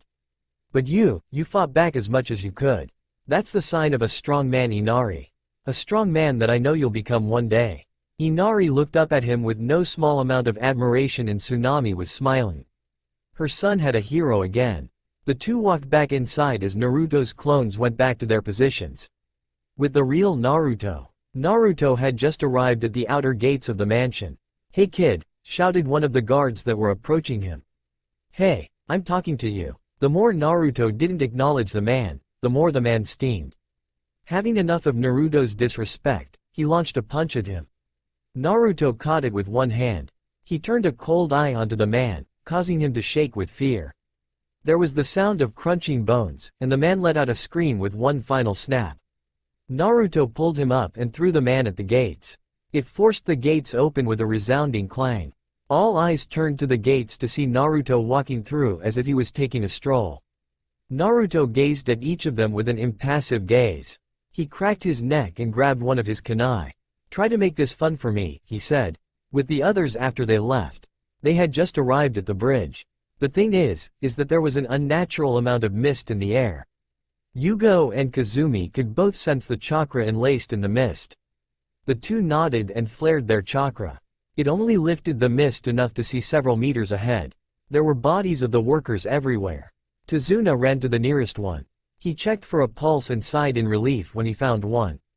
They're alive, just unconscious, he said. The same cannot be said for you soon enough, said a voice from the mist. Further on, the mist cleared to reveal several figures. 3 women and 2 men. Only one could not be identified thanks to a hunter mask. Well, said a red-haired woman. You didn't mention that there would be 2 highly renowned Jonin, Shizuka-chan. The other woman merely chuckled. Fine, be that way, said the woman, but you could hear the playfulness. Shizuka Momochi, Amayuri Ringo, and the Demon Brothers, said Kazumi. Looks like this mission just went up in rank. Yugo, who do you want? Yugo mocked, thinking on who she will face. Screw this, yelled Amayuri, breaking Yugo from her thoughts. I'll take the bitch. She charged forward, swords drawn. Yugo drew her katana and leapt away from the group so as to not draw the genin into the conflict. Kazumi didn't take her eyes off the remaining enemies. Listen up, she addressed the genin, you're too. She was cut off when Sayuri drew a kunai and charged recklessly at the opposing group. Wait, damn, Natsumi, Yakumo, help her out. I'll take Shizuka. Sakura, sigh, stay here and protect the bridge builder. Not waiting for a response, she too charged at her desired opponent. Natsumi looked at Yakumo and nodded. They both chased after Sayuri, so as to keep her from getting killed. Sakura went to follow, but was stopped by Sai. He shook his head, the constant smile on his face gone. She looked back at the fight and made one of the smartest decisions in her life so far. She stayed where she was. The battle of the bridge has just begun. Naruto had cleared the courtyard of all the annoyances. In layman's terms, he killed all the hired thugs in an effective and brutal manner. Everywhere was painted in blood, bodies, and unidentifiable human parts. He walked to the front doors and kicked it open. He walked in to see a lavish hallway with a red carpet, fancy tables and chairs, and multiple expensive-looking decorations such as paintings, drapes, and various pieces of armor and weapons. He scoffed at a waste of useful armor and weapons. As he continued down the hall, he kept on the lookout for any booby traps and ambush points, since there was no one at the entrance. He made sure to go through each and every room to make doubly sure that there wasn't anyone trying for an ambush. He came across more useless rooms, storage rooms, kitchens, bathrooms, but stopped when he opened the door to the last room at the end of the first floor. It was a stairwell that led downwards. He narrowed his eyes before grabbing a torch near the walls in a cliché setting. He only went down one set of stairs, but was led to a dungeon. He eyes the various cages that had blood on the floors, near the drains, and skeletons and bodies hanging by their wrists from being shackled to the wall. There were many torches so as to give plenty of lighting, but didn't discard his. Never know when something could become useful.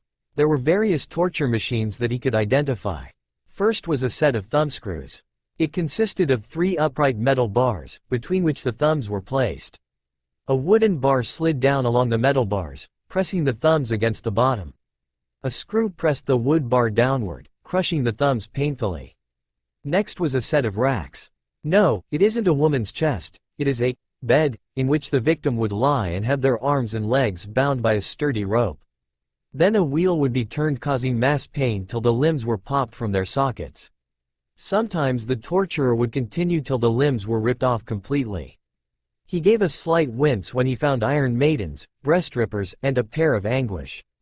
Iron maidens are the metal sarcophagus with the metal spikes. The victim would be thrown in and the doors closed. The spikes were strategically placed so as to pierce vital organs, but short enough so as to not kill the victim immediately.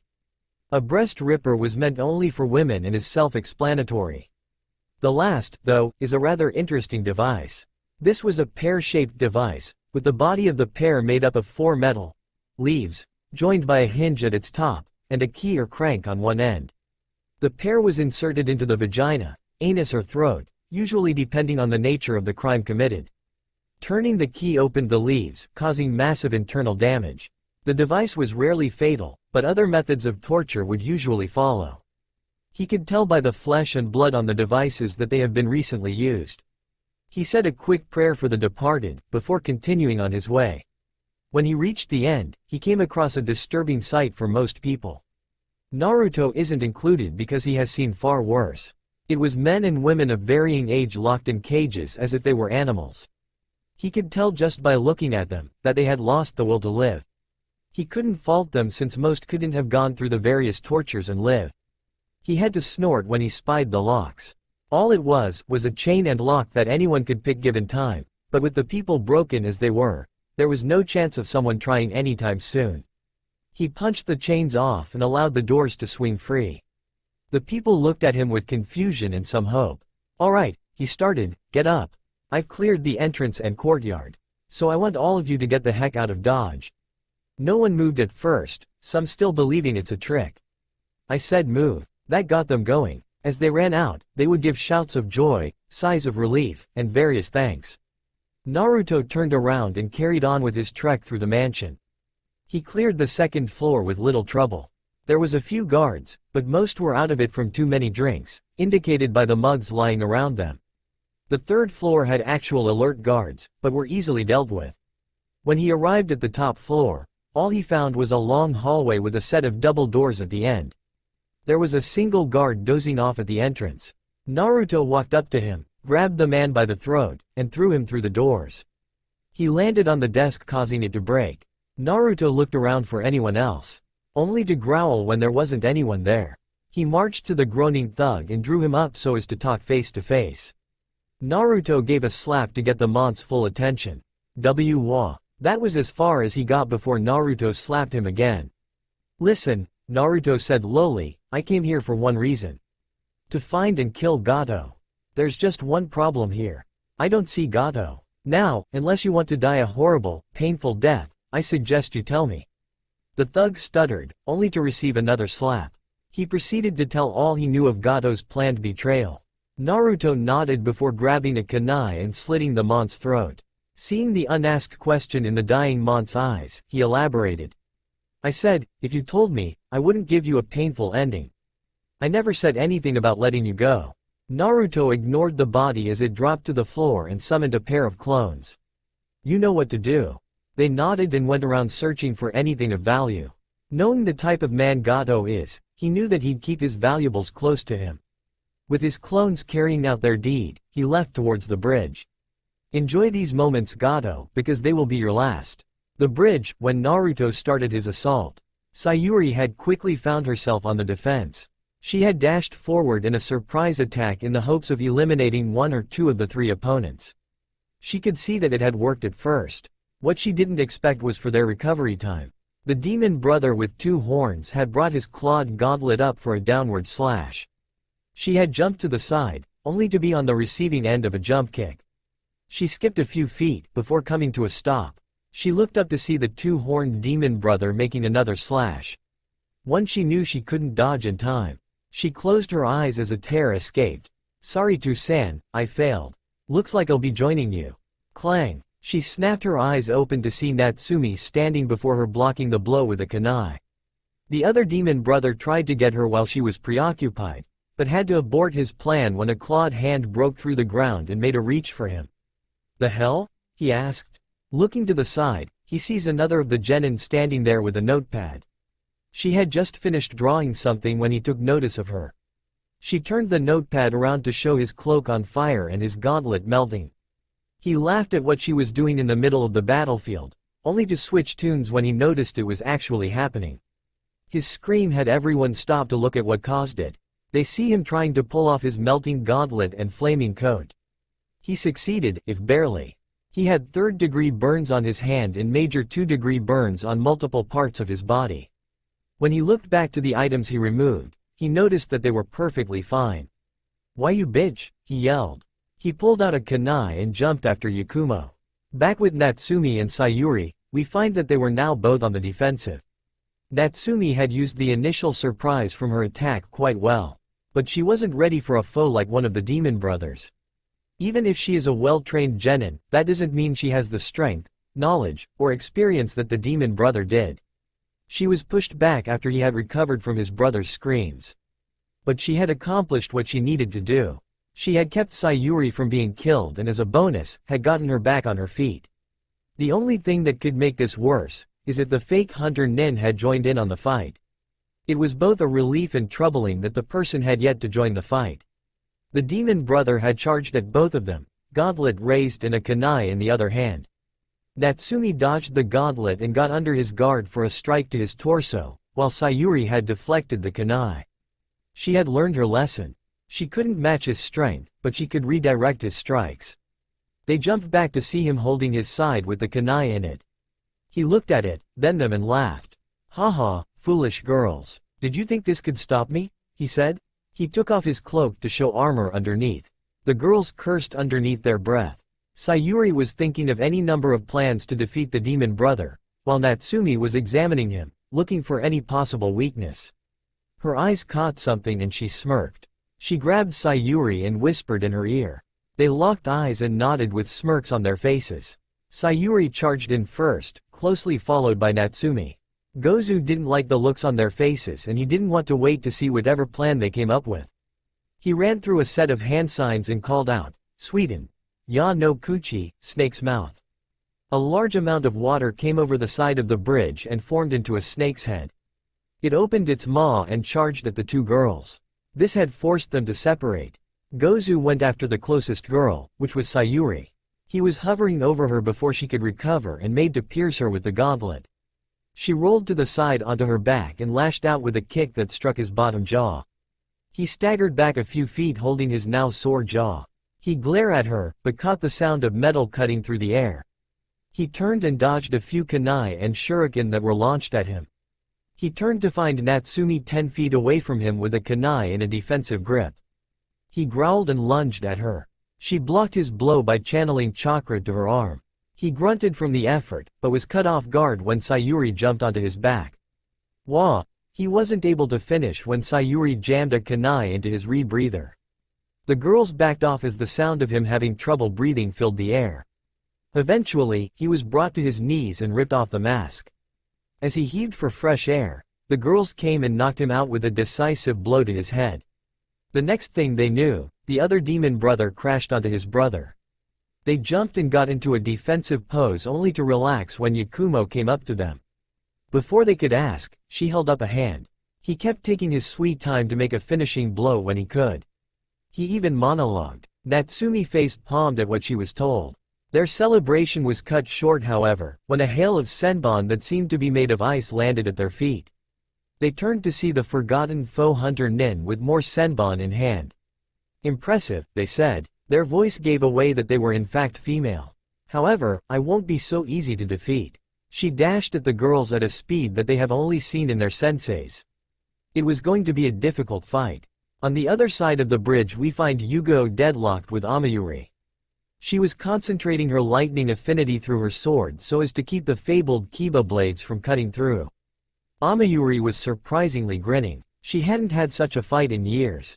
It was only made better by the fact her opponent was skilled in the art of the blade and also possessed a lightning affinity like her. But this stalemate has gone on long enough in her opinion. She removed one of the blades and tilted the other, causing Yuago to overextend. Amayuri made for a stab, but Yugo bent at the waist in order to avoid it. This wasn't without consequence. Yugo wasn't very flexible and bending at this angle had hurt her back muscles. She grimaced from the pain, but pushed it back and straightened up. She leapt back and started her jutsu. Amayuri saw what she was planning and began her own. Raiden. Raikyu, lightning ball, shouted Yugo. Raiden. Reigeki, lightning strike, said Amayuri. The two jutsu collided. Yugo was good in lightning jutsu, but Amayuri was an expert. Thus, it wasn't a surprise that Amayuri's jutsu tore through Yugo's. It continued onto Yugo, weaker and slower from the collision allowing her to dodge it. She raised her sword to defend from another attack from Amayuri's swords. Crap, how'd I match her? She's far more experienced in these situations. It's like she can predict my moves. Not too far from the battle between swordswomen, Kazumi was standing in the middle of the mist, trying to sense Shizuka. It was difficult because she wasn't a sensor type and with the mist being laced with chakra made it all the more difficult. 8 points, came Shizuka's voice. Heart, kidneys, liver, lungs, spine, clavicle vein, jugular vein, brain. These are the 8 points on the human body that are instant kills. Now, which one will I choose? Kazumi spun around and brought up a kunai to block the blow. She was relieved when the sword was withdrawn. She had put a lot of chakra in her arm to withstand that blow. The sword came again from her right. She jumped and kicked the blade down. It embedded in the ground and the mist cleared just enough to show Shizuka giving her a glare. She gave a few tugs on the blade, but it wouldn't budge. Fine then, said Shizuka. If that's how you want to play it, then I'll play. She dashed at Kazumi at high speeds to give a gut-wrenching punch to her sternum. Kazumi was bent over coughing and hacking. Shizuka withdrew her fist and sent an elbow to Kazumi's neck. She dodged the blow by rolling forward. She used the momentum of the roll to stand on her hands and sent a double donkey kick at Shizuka's stomach, knocking her onto her back. They both stood and glared at each other.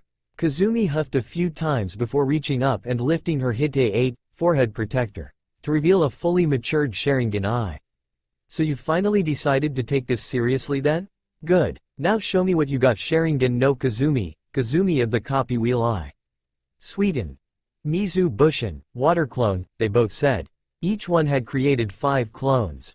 Only difference being that since Shizuka was still holding on to the sword, her clones each had a copy. Kazumi cursed as the odds swung in her opponent's favor. They engaged in a short battle that only led to the destruction of the clones and each combatant receiving a few cuts and bruises. Shizuka was trying to bite back a frustrated yell. That's when she was hit with an idea. She chuckled and allowed the mist to recover the battlefield. Kazumi tensed, thinking on all possibilities that can come from it. Sweden. Suiryuden, Water Dragon Missile, came Shizuka's voice from the left. This gave enough warning to partially dodge the attack. It had still grazed her right side, ripping off the flak jacket and shirt at that point. She put a hand on her side to help staunch the bleeding. A chuckle resounded through the air and Shizuka named another jutsu. Sweden. Daibakufu, Great Water Vortex. Kazumi, thinking fast, performed a Kwarizumi, substitution, with the Kabikira Bocho. The vortex of water crashed onto the mighty blade. It held firm for a few seconds, before succumbing to the jutsu. A loud crack was heard and the blade broke in two, leaving a fallen blade and a handle with a jagged end. Silence. That was all there was. Then, you're going to pay for that, growled out Shizuka. She came charging in, anger clear on her face. She had a kunai in each hand ready to make Kazumi bleed. This is what Kazumi had been waiting for. With her opponent's mind lost in rage, she became sloppier and easier to read. Kazumi constantly weaved through Shizuka's attacks, infuriating her further. Kazumi jumped to the side, but had to kneel when it jolted her injured side. Shizuka came in with a downward slash. Kazumi, using chakra in her arms, managed to grab Shizuka's arms. She used this to throw Shizuka away from her. You know, said Shizuka, that wasn't very smart. You had the perfect chance to end this and you wasted it. You've gotten soft. No, replied Kazumi, I just wanted to make you bleed more. She plunged her hand into her pouch and withdrew a scroll. Unrolling it, she wiped her blood on it, slammed it on the floor and shouted, Kacheuse. Doden. Suiga. Summoning. Earth style. Tracking fang. A puff of smoke came from the scroll and several somethings dove from the scroll into the ground. What? Exclaimed Shizuka. The mist cleared to reveal her being held by several dogs by biting into her limbs and back of the neck. She struggled a bit, but the dogs just held on tighter. How? She asked. Simple, said Kazumi, when I had grabbed you, I had placed my blood on you. I just allowed my ninkin to follow the scent to you. That's when both Kunoichi found that the sounds of battle had abated. Then, a dark presence appeared. Looking at the end of the bridge, Kazumi sees a dome made of what looked like ice mirrors with the inside glowing red. Next, Natsumi came barreling out with her fist planted into the faux hunter nin's mask, a tail of red chakra behind her. I have to end this fast. Congratulations Shizuka, you are one of the few who gets to die by my original technique. She flipped through 3 hand signs, then pointed her right hand down, palm in an open claw. Chakra gathered at her hand till it became visible. The sound of chirping noises filled the air as electricity started shooting in random directions from her hand. Chidori, 1,000 birds, she charged forward and thrusted out her hand. However, when she was 10 feet away, a mirror of ice appeared and the fake hunter nin, now without her mask, came out of the ice and stood in her path. Shit, I can't move now, she thought. Just as it seemed that she would impale the young woman, a hand snatched her arm. The shock and surprise that someone stopped her and was apparently unaffected from the lightning, deactivated the technique. That's enough, came a familiar voice. Standing there was Naruto. He was still holding her arm as he observed the bridge. Nearest to him was Amayuri holding her blades to a kneeling Yugo's throat. They were both staring at him. He then turned his sights at the other fight area. Natsumi was on her knees with a shocked expression and a hand reaching forward. He can see 2 figures lying side by side near her. From his guess, he wagered sadly that the 2 were Yakumo and Sayuri. That's when clapping was heard. Everyone turned to the very end of the bridge to see Gato standing there with an army of thugs. Well, well, well. Seems that demon was nothing but talk. Doesn't matter, I wasn't going to pay you anyway, he said. Gato, what are you doing? Shouted Shizuka. Naruto gestured for the others to come to him. Amayuri reluctantly lowered her blades and started to walk to him. Yugo was right behind her, sending the redhead a scathing glare. Natsumi managed to make 2 clones. Each one picked up a different girl and carried them to Naruto. What does it look like? Continued on Gato like nothing was wrong. You see, you shinobi are too expensive for my tastes. So I figured I'd wait till you're tired, swoop in, kill the bridge builder and all the men, and take you ladies as my slaves. Now, the thugs behind me are cheaper, but altogether costs me more than you do, so be a dear and kill off a few." The girls were either shaking or snarling at the arrogant midget. But before they did something stupid, Naruto walked in front of them. "You know," he started, "it's easy to clean a carcass like a vulture." "Which you are." "No wait, that'd be an insult to vultures. At least they just eat dead flesh, you on the other hand, are far, far worse. I'm going to enjoy killing you." Gato chuckled, then turned around and headed back to his boat. "Make sure to make him suffer. As for the girls, you can have the older ones." The men around him cheered and charged forward. Naruto bent down and picked up the handle of the Kabikerbocho. Without saying anything, he charged at the army of bandits. He ducked under the first slash and gutted the man. Backing up, he bent backwards at the waist, dodging 3 spears. He grabbed them, stood straight and threw them at their owners, impaling them and 3 behind each. He slashed another's jugular, punched through another's chest, and curb-stomped a downed enemy. As he continued, he noticed the blood rushing into the broken sword and saw it reforming. When it was back to completion, he started to bisect the thugs. The girls watched the massacre as he spared none. If anyone was looking, they would see Shizuka and Amayuri licking their lips. Finally, after the last bandit fell, Naruto paused. He took a look at his handiwork, then turned to Gato. The short, fat bastard was cowering, covered in blood. The terrified man cast his fearful gaze upon Naruto when he heard his approach. To him, he wasn't seeing Naruto, he was seeing the Grim Reaper, and the sword was the dreaded scythe. "PP please. Stop, I'll give you anything you want. Money, power, women, any." He was cut off from pleading for his life when Naruto swung the Kabikirobocho and decapitated him. Silence once again hung in the air, till it was shattered by Natsumi, Sakura, and the revived girls running to the side and puking. He made a note to ask about Sayuri and Yakumo's revival. Then he picked up Gato's head and walked back to the group. This is when the villagers appeared. "Get out of our home." The villager that was saying this fell silent, as did the others, when they saw the bodies, blood, and guts. Before they could run to the sides and puke, a squelching noise drew their attention. Landing in front of them was Gato's head. They stared and then started to cheer. The ninja could only look on with smiles while Naruto had a contented smirk. 3 days later, everyone was gathered at the now completed bridge. Repeated cheers and thanks from the villagers targeted the shinobi. Natsumi and Yakumo had proud grins. Sayuri had a satisfied smirk. Sai was Sai. Sakura was worshipping Sayuri for cheating death, and the Jonin and Haku had small smiles as well. "You sure you can't stay longer?" asked Tazuna. "No," said Naruto, "we've already been delayed enough as is. Any more and they'll send either a search tem or hunter nen. Thank you for the offer though." Tazuna nodded as the 2 parties had their tearful farewells. After a while, they stopped at an intersection. "Guess this is it," said Shizuka.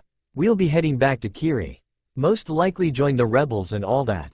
The 2 teams from Konoha nodded at that, though Natsumi was a bit downtrodden at losing out on some potential friends. "Don't worry Gaki, brat. You'll be seeing us again sooner than you think. And when we do," here her tone turned a bit sultry as Amayuri gained a perverse smile, "we'll get to know each other a lot more, Naruto-kun." Before anyone could react, the 2 swordswomen appeared on either side of him and gave him a kiss. They immediately shunshined, body flicker, back to their group and headed off. There was an awkward silence in the air, till Naruto turned to the direction of Konoha and set off, everyone trailing behind. "What was that?" asked Natsumi. Yakumo had the same expression as did Yugo, though you couldn't tell. "It appears I have gained their affection. How? I do not rightly know. If I were to wager a guess, it would either be from the time outside spent together after the battle or it was because of my slaughter on the bridge or both. But that is neither here nor there. We need to get back to the village as quickly as possible." He quickened his pace knowing that by not answering their questions fully, they'd try to keep up so as to continue their pseudo-interrogation. "Oh no, you are not getting out of this that easily. Come back and answer me," said an irate Natsumi. When he ignored her she picked up the pace to match his as did everyone else, if for no other reason than that this was sure to be entertaining. Konoha, Hokage office. The team made it in record time. As they debriefed the Hokage, He couldn't help but think, that's Naruto-sensei. He gave a sigh, then addressed the teams. Congratulations on completing an A-rank mission. You all did just as expected, which cannot be held against you, or went above and beyond. You faced against an unknown threat and stood firm where others would have fled. You all shall receive pay equal to the increase in mission. You will have the next month off to train, relax, and reflect. Dismissed. A month later, Team 11 had used the month to hone their current skills and develop new ones. At least, the girls did. Naruto was there to help supervise and train them. The fight and loss to Amayuri had dealt a major blow to Yugo's pride. She knew if Naruto hadn't stopped the fight, she'd be dead. So she used the month to increase her skills in Kenjutsu. The problem was finding someone who could push her relentlessly. The answer: Naruto. Flashback. Yugo and Naruto stood on opposite sides of their designated arena. She had her katana drawn, but Naruto was still standing there. After 5 more minutes, she asked, "Why won't you draw a blade?" Naruto sighed at her impatience and took out a scroll. He pursed through it for a moment, then unsealed his desired weapon. It was a wooden bokken.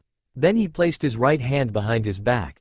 A vein pulsed on her head at what she believed was his form of taunting. "Fine. If that's how you want to play it, then let's play." She shot off at high Jonin speeds and went for a blow to his side. He jumped and whacked her hand, causing it to fly out of her grip, leaving her weaponless. Sword fighting, he began, is not about who is quicker nor who has more power. It is a dance of the blade.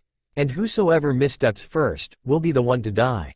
Pick up your sword. We'll try it again. She rubbed her wrist before doing as he said. They started again, with her staying a good distance away. How will you ever get better if you don't attack? TCH, seems the Uchiha have spread their influence even from the grave.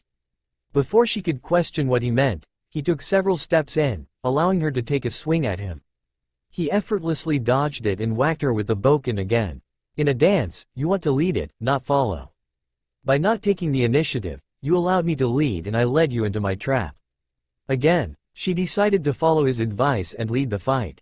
She took 2 steps to the right, and he copied. She moved forward and he moved back. Everything she did, he mirrored or followed.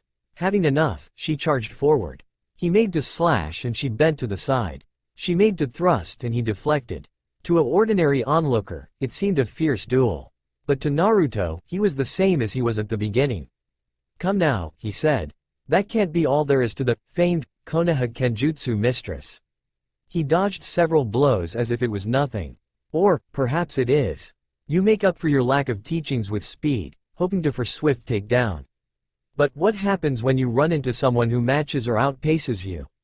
Her swings started to pick up speed and yet he had stopped moving. He stood perfectly still, except his left arm, which was blocking or deflecting the blows. "It is clear to me now that you lack the proper education for this. But the blame isn't all yours. No, at least half of it goes to whoever taught you. Clearly they didn't know what they were doing half the time and, like you, relied on speed or strength to win the match." Yugo's blows became sloppier the more he continued as she was trying everything she could to shut him up. "Don't you dare mock Kushina-senpai," she roared. She went for a heavy downward swing. He sidestepped it, causing her to impale the katana in the ground. She huffed as her mind was clearing from her rage. That was when she noticed the bokken placed at her collarbone. Dead. It was a simple statement that signified the end of the round. He stepped back to give her more space. "You are obviously a passionate person. You care greatly about your loved ones and take pride in what you do. However, you can be and are often ruled by your emotions and take things farther than needed. Don't shut off your emotions, but don't let them rule over you. You fell for my taunting about who trained you and about your skills. I suggest you meditate or do something to take your mind off of your life. Painting, sculpting, cooking, gardening are all good tips. I myself swim. It should be no more than an hour, but that is all you need." Having said his piece, he sealed the bokken and walked away. End flashback. She had taken his advice and started to learn how to cook. This had many benefits. It helped to relax her, she was able to make home-cooked meals for Hayate, and she won't be totally clueless when they are stuck in the wilderness like last time. How was she supposed to know that poke-dotted mushrooms made you loopy? She had gone back to him several times for suggestions on her form and executions. And each time, he helped her to improve to the point that she can defeat any sword wielder in Hai no Kuni, Land of Fire, except for Naruto. Naruto didn't just help her. He had helped out both of his teammates. When it came to Yakumo, he took her on long walks and hikes around and through Konoha to further build muscle strength. For her drawings, he placed a restriction seal on her. It caused her to put in twice the effort to get the normal results, so that when he took it off, she'll be able to draw and react faster. He had also dealt with Ito. He didn't destroy it, he fused the two together with Yakumo on top. So now, she has full access to her powers and doesn't have to worry about them going out of control. He enjoyed his time with Natsumi the most. Her bright attitude always made the world seem brighter to him. That doesn't mean he was any less harsh. To expand her knowledge and patience, he had her read a small encyclopedia. He would have her read, leave, come back after a bit, and summarize what she read. He also taught her politics because he knew you needed it when in office. It was taxing on the both of them. He also had given her a strict training regimen to follow and a ban on ramen for the month. She had begged him, fully prostrating herself before him, to not take away her ramen. He stood firm in his decision, and that caused her to not talk to him for 3 days. But the results showed. With her harder training and better diet, you could see the muscles starting to form. She wouldn't be bulky, but she would have that streamlined muscular build that showed definition without the bulging muscle. After the moth ended, he took her out for ramen, but made her promise to only have it once or twice a week, unless if it is a special occasion. Present. Now here they were waiting for their sensei to arrive. She was unusually late and the girls started to worry. Naruto was leaning against a tree with his eyes closed, clicking his tongue every 10 seconds. What he was doing was sending out sound waves laced with the tiniest amount of chakra he can as a form of echolocation. He had come up with this when the girls were complaining about how they were almost useless when blinded by the mist in Nami. He figured that if he should ever be blinded, he needed a way to move around without stumbling about. He stopped when he saw their sensei approaching. He opened his eyes as she arrived holding slips of paper. "Hello everyone," she said. "You're late, sensei," said the two girls. She chuckled sheepishly and rubbed the back of her head. "Yeah, I guess I am. But there is a reason for that. I signed you up for the Chunin exams," she said as she passed out the papers. "They will start in 2 days at the academy. Be there at 8 a.m. See ya." Before they could question her on what the Chunin exams were, she left. Chunin exams? Thought Naruto. What the hell is this all about? Sadly, his question will have to wait to be answered as the girls thought they would spend some team bonding, aka spend time with Naruto. They latched onto his arms and dragged him back to the village, all the while sending glares at each other. It was when they entered the village that a problem arose. The villagers had noticed them and started to send hateful glares at Natsumi when the trio's back was to them, as they believed the demon bitch was seducing the last Senju. Some of them were thankful that the last Uchiha was female so as to not be swayed by her charm. Naruto knew this was going on as he had trained himself to use echolocation. He has trained his ears to hear better at a longer distance by training with Inuzuka back during his father's reign. His lips twitched downward. He can't do anything yet. All he needed was for some dumbass to attack Natsumi so he can get his point across to the civilians. He was more annoyed that civilians are allowed to get away with this behavior. Unfortunately, the civilians were wise enough to not attack Natsumi while he's around. He was broken from his musings of how he is going to change things around the village when he was jerked to the right.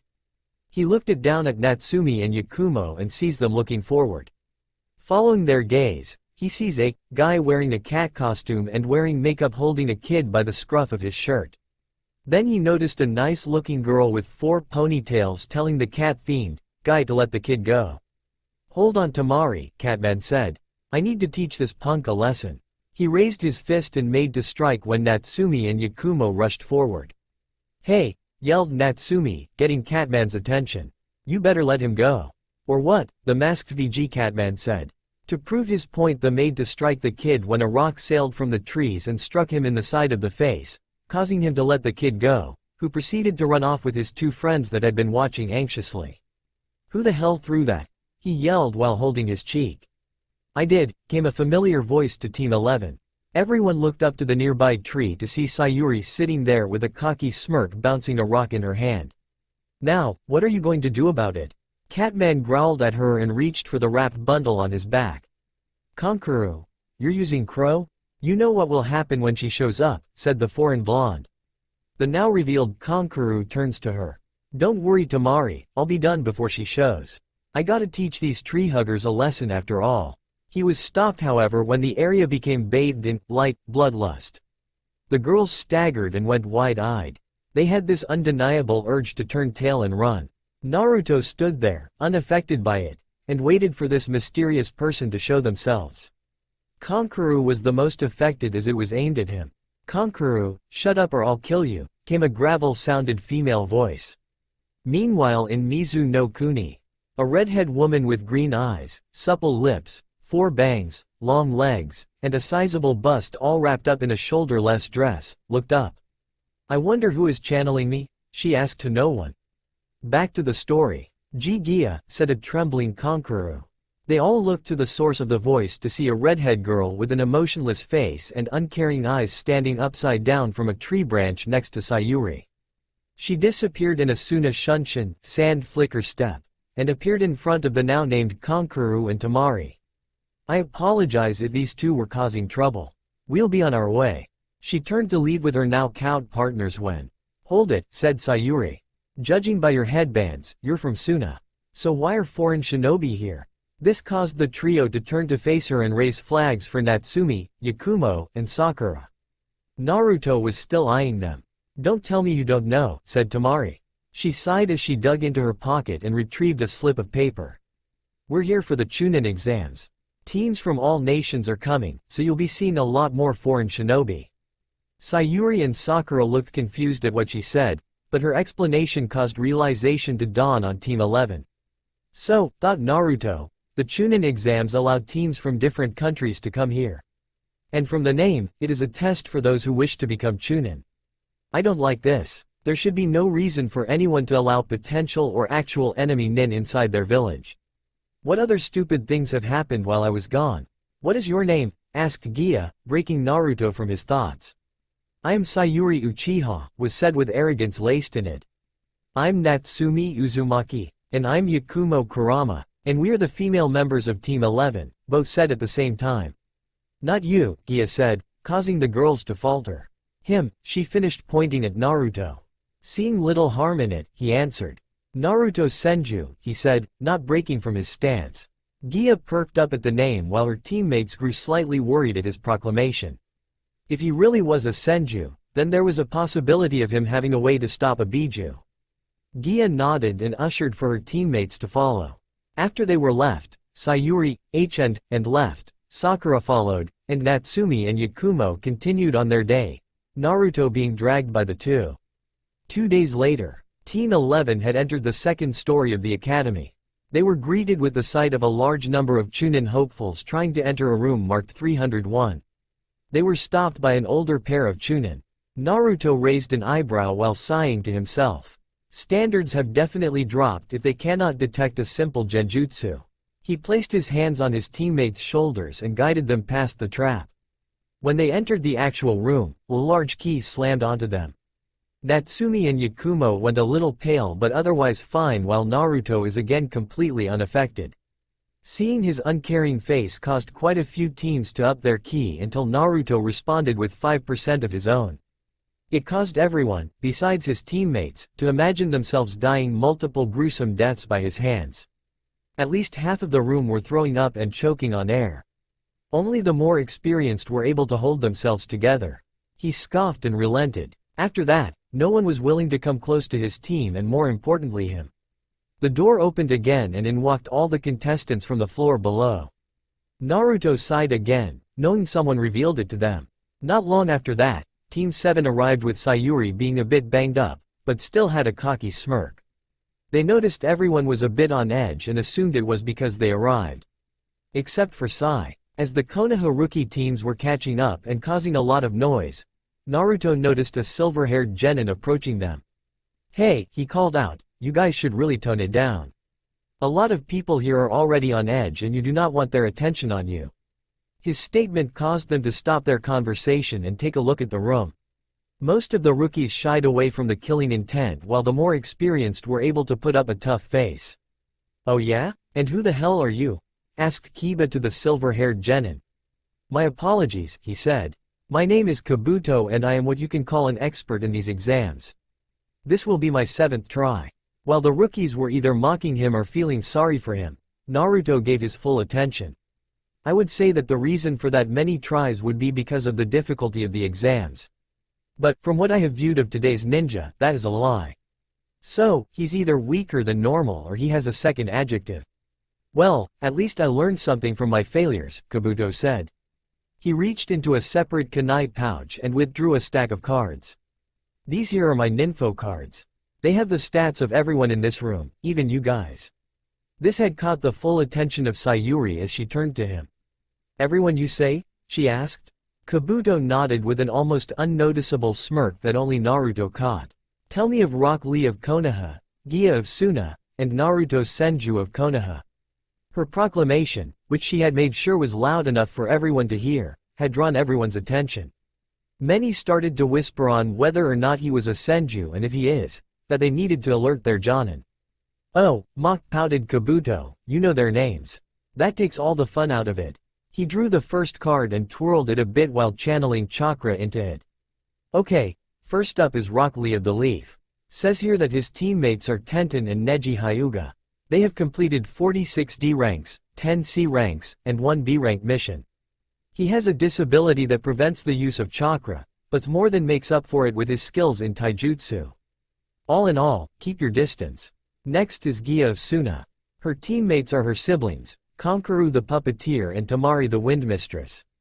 They have completed 20 D ranks, 15 C ranks, and 2 B ranks. Get this. It says she has never received so much as a scratch on these missions. I have nothing on her skills, unfortunately.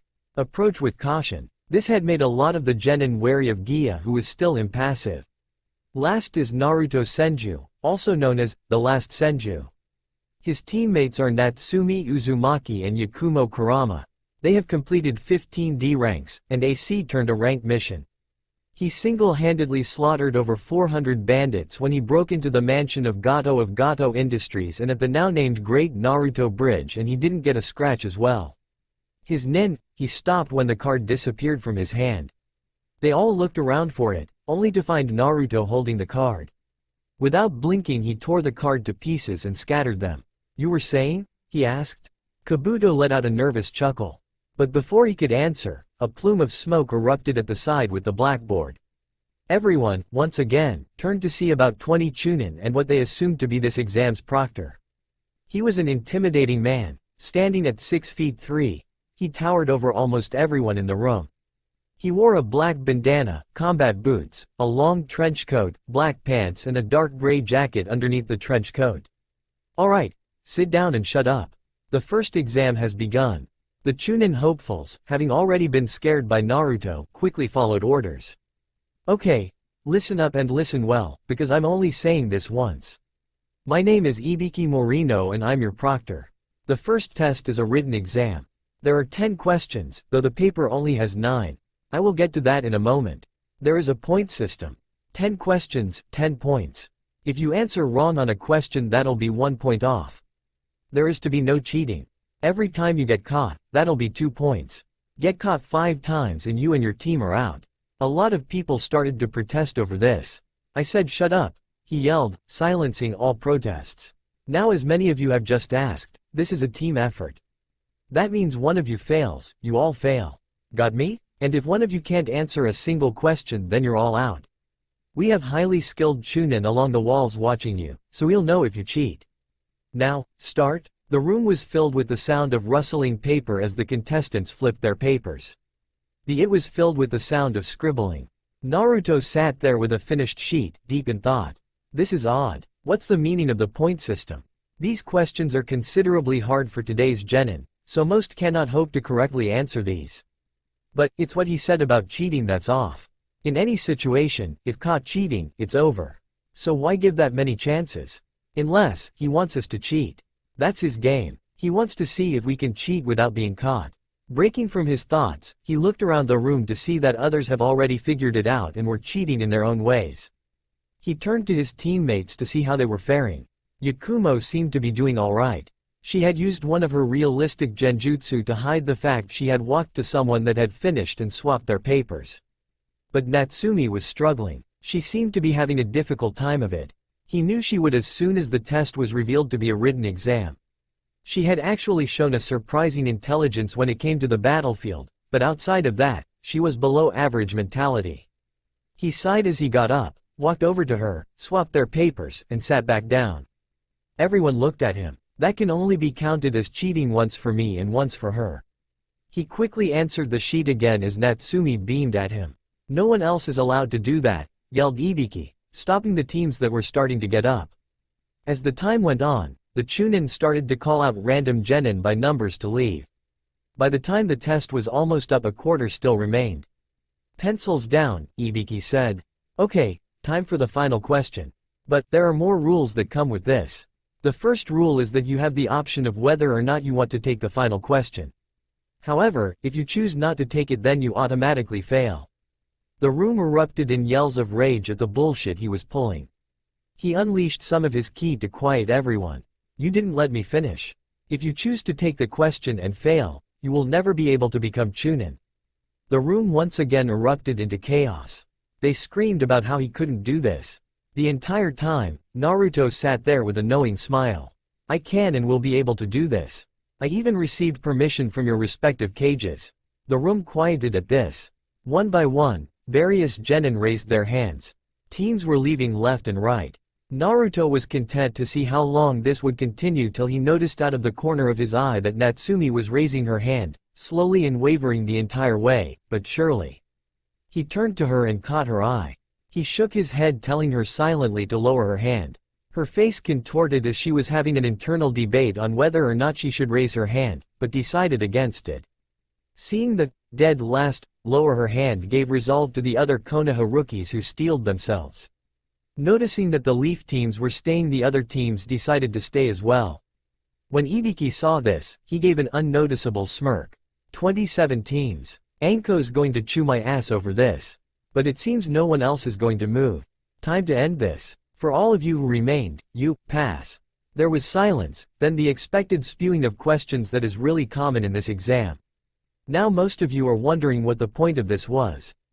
It's simple. We wanted to test how good you are at information gathering. So we placed several hidden Chunin among you having the answers. We wanted you to cheat and see how well you did. But not one Chunin has all the answers. We needed you to differentiate what the correct answer was. There were 9 Chunin and each one knows 3 answers. The point of this was to determine who had the fortitude to look for the correct answers. For those that took the easy way out, they'll never become Chunin on my watch. As Chunin, you are given a mission that could prove vital for your village. You do not get the option of refusing and looking for something easier next time. You take the mission and complete, no matter how little intel you have. But this also has a second meaning. While each Chunin knew 3 correct answers, they answered the other 6 incorrectly. Remember, false information is worse than no information. Here he removed his bandana to reveal many scars on his scalp, causing many genin to turn green.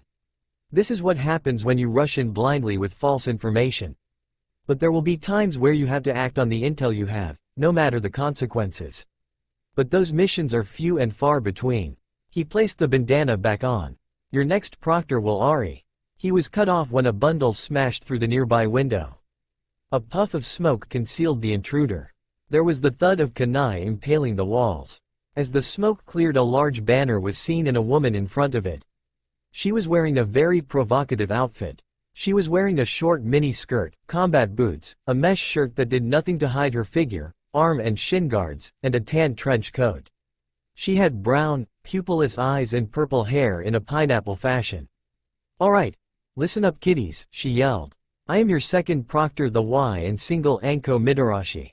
The room was the quietest it's been since the exams started. Ibiki moved the cloth out of his face. Anko, you're early, again, he deadpanned.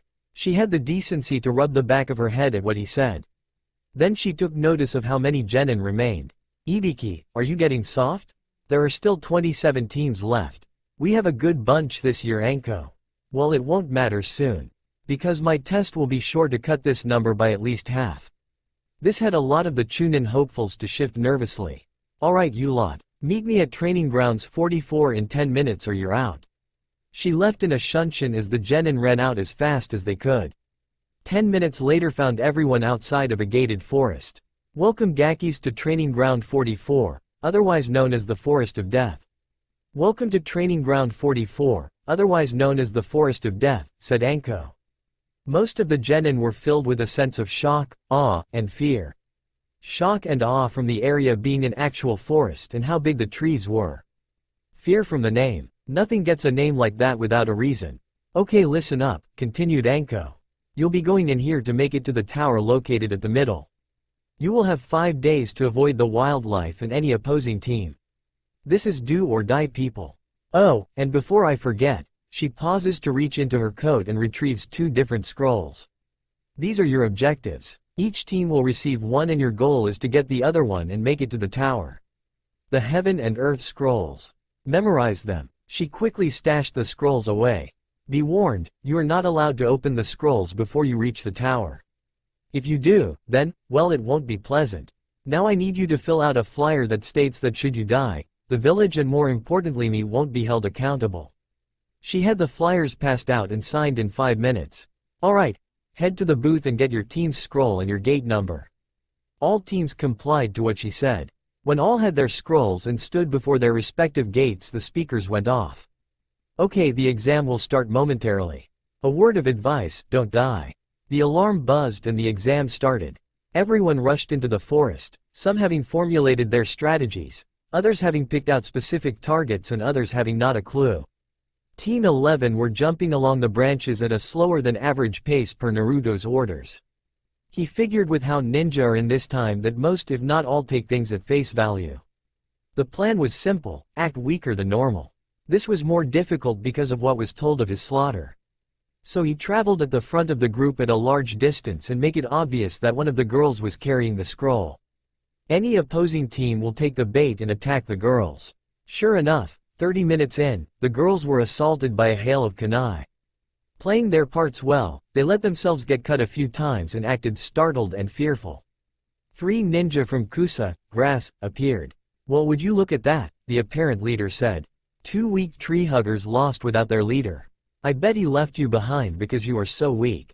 Well, it won't matter, because we'll be taking your scroll and your lives, after we've had our fun with you, that is. The Kusa team laughed as the girls tried to hold back their anger. They had to wait for the right moment. The enemy team approached with a confident gait, not noticing how Natsumi was reaching her hand back as she allowed Yakumo to move a bit in front of her. When they were 3 feet away, Yakumo quickly leaned to the left. Natsumi threw her kunai and caught each member either in the throat or left chest cavity. The 3 men died with shocked looks. Naruto immediately arrived afterwards. Good job. You waited till they were close enough to not miss and allowed yourselves to act weaker than you are. Most people have too much pride to do such a thing and that will get them killed. Search the bodies for anything useful in the scroll. The girls did as told, but the scroll was an earth scroll, the same scroll they already have. Naruto took the extra scroll and hid it in one of his many storage seals located on his armor. They continued on for the rest of the day, looking for another team that had a heaven scroll. That all changed when there was a massive spike of chakra about 2 clicks north by northwest of their position. Follow me, Naruto said. He took off like a cannonball through the forest. The girls were startled by this and almost lost sight of him. They sprinted to catch up with him, but he kept a lengthy distance from them. He stopped high up in the canopy of the forest and looked down. The girls appeared next to him slightly winded. Why did you shoot off like that, Naruto-kun? Asked Natsumi. He didn't say anything, just gestured for them to look down. They did so and came to a shocking sight. Team 7 was getting their asses handed to them by a kunoichi from Kusa. Sai was knocked out with his scroll that he carries around lied by his side torn to pieces. Sakura was on her knees with a scared shitless expression on her face as her body was racked with tremors caused by her fear. Sayuri was the only one that wasn't lying useless.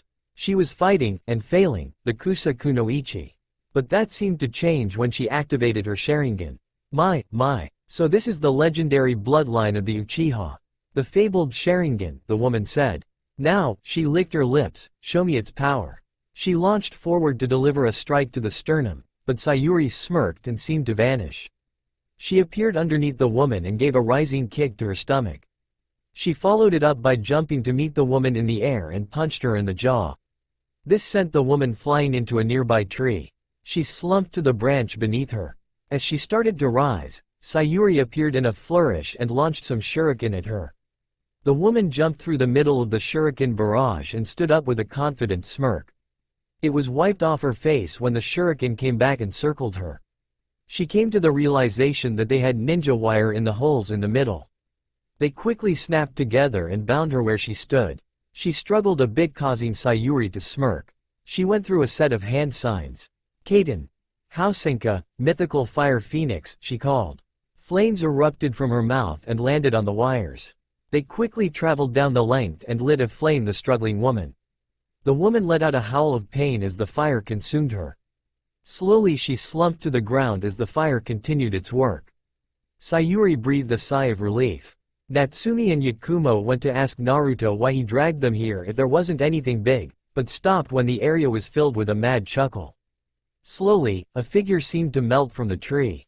It was the Kusa woman. She laughed madly as she sees Sayuri's shocked expression. Kukuku, marvelous. You have such potential. Here her voice dropped a few octaves and became smooth as silk and as vile as a black widow's bite. Just like your brother. This change in voice and demeanor set Sayuri and their silent spectators on edge. But the comment about her brother drove everything from her mind. What's wrong? Did I strike a nerve? The person taunted? Sayuri let out a yell and charged with a kunai raised.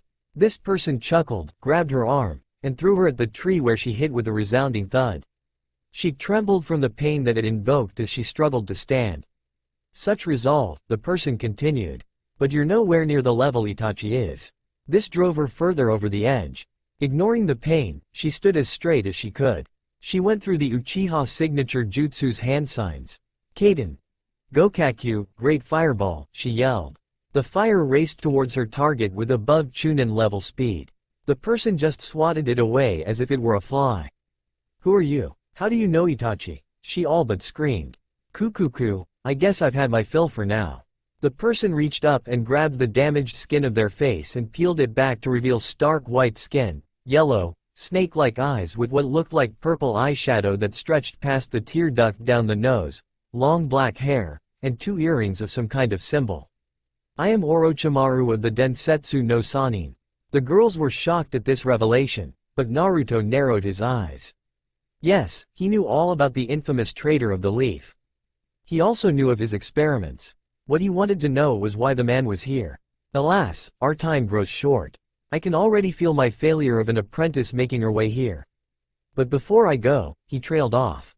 He flashed through some unique hand signs that elongated his neck to unbelievable proportions. His head shot forward and he bit into the stunned Sayuri's neck.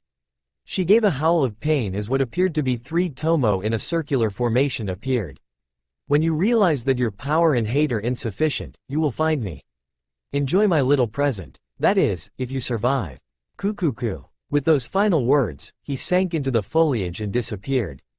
Team 11 jumped down to the fallen Team 7. Naruto-kun, why didn't we help? Asked Natsumi. She was confused because as Orochimaru had started his jutsu, she went to attack, but Naruto held her back. You are not ready to deal with someone of his caliber. If I had allowed you to continue with your preemptive assault, you'd have alerted him to our position. And although I may be able to beat him, it wouldn't be that simple. He's an S-ranked missing nin for a reason. Our battle would have been widespread, dealt with deadly attacks, and would have put you, Yakumo, and Team 7 in danger.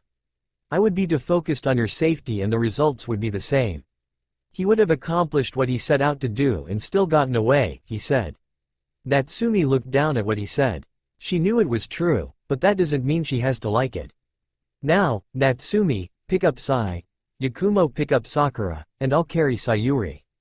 I don't know what the mark means or does and I will not risk your safety. We'll head to the tower and ambush any teams along the way for our needed scroll. But Naruto-kun, started Yakumo, what about Team 7? Do we help them get their scroll? Might as well, but it is a secondary objective. If we get their needed scroll, good, if not oh well.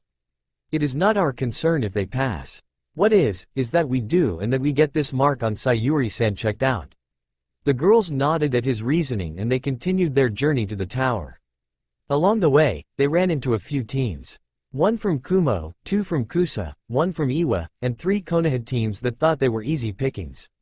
When asked why he had taken out all those teams, Naruto responded that it would mean less opponents further on.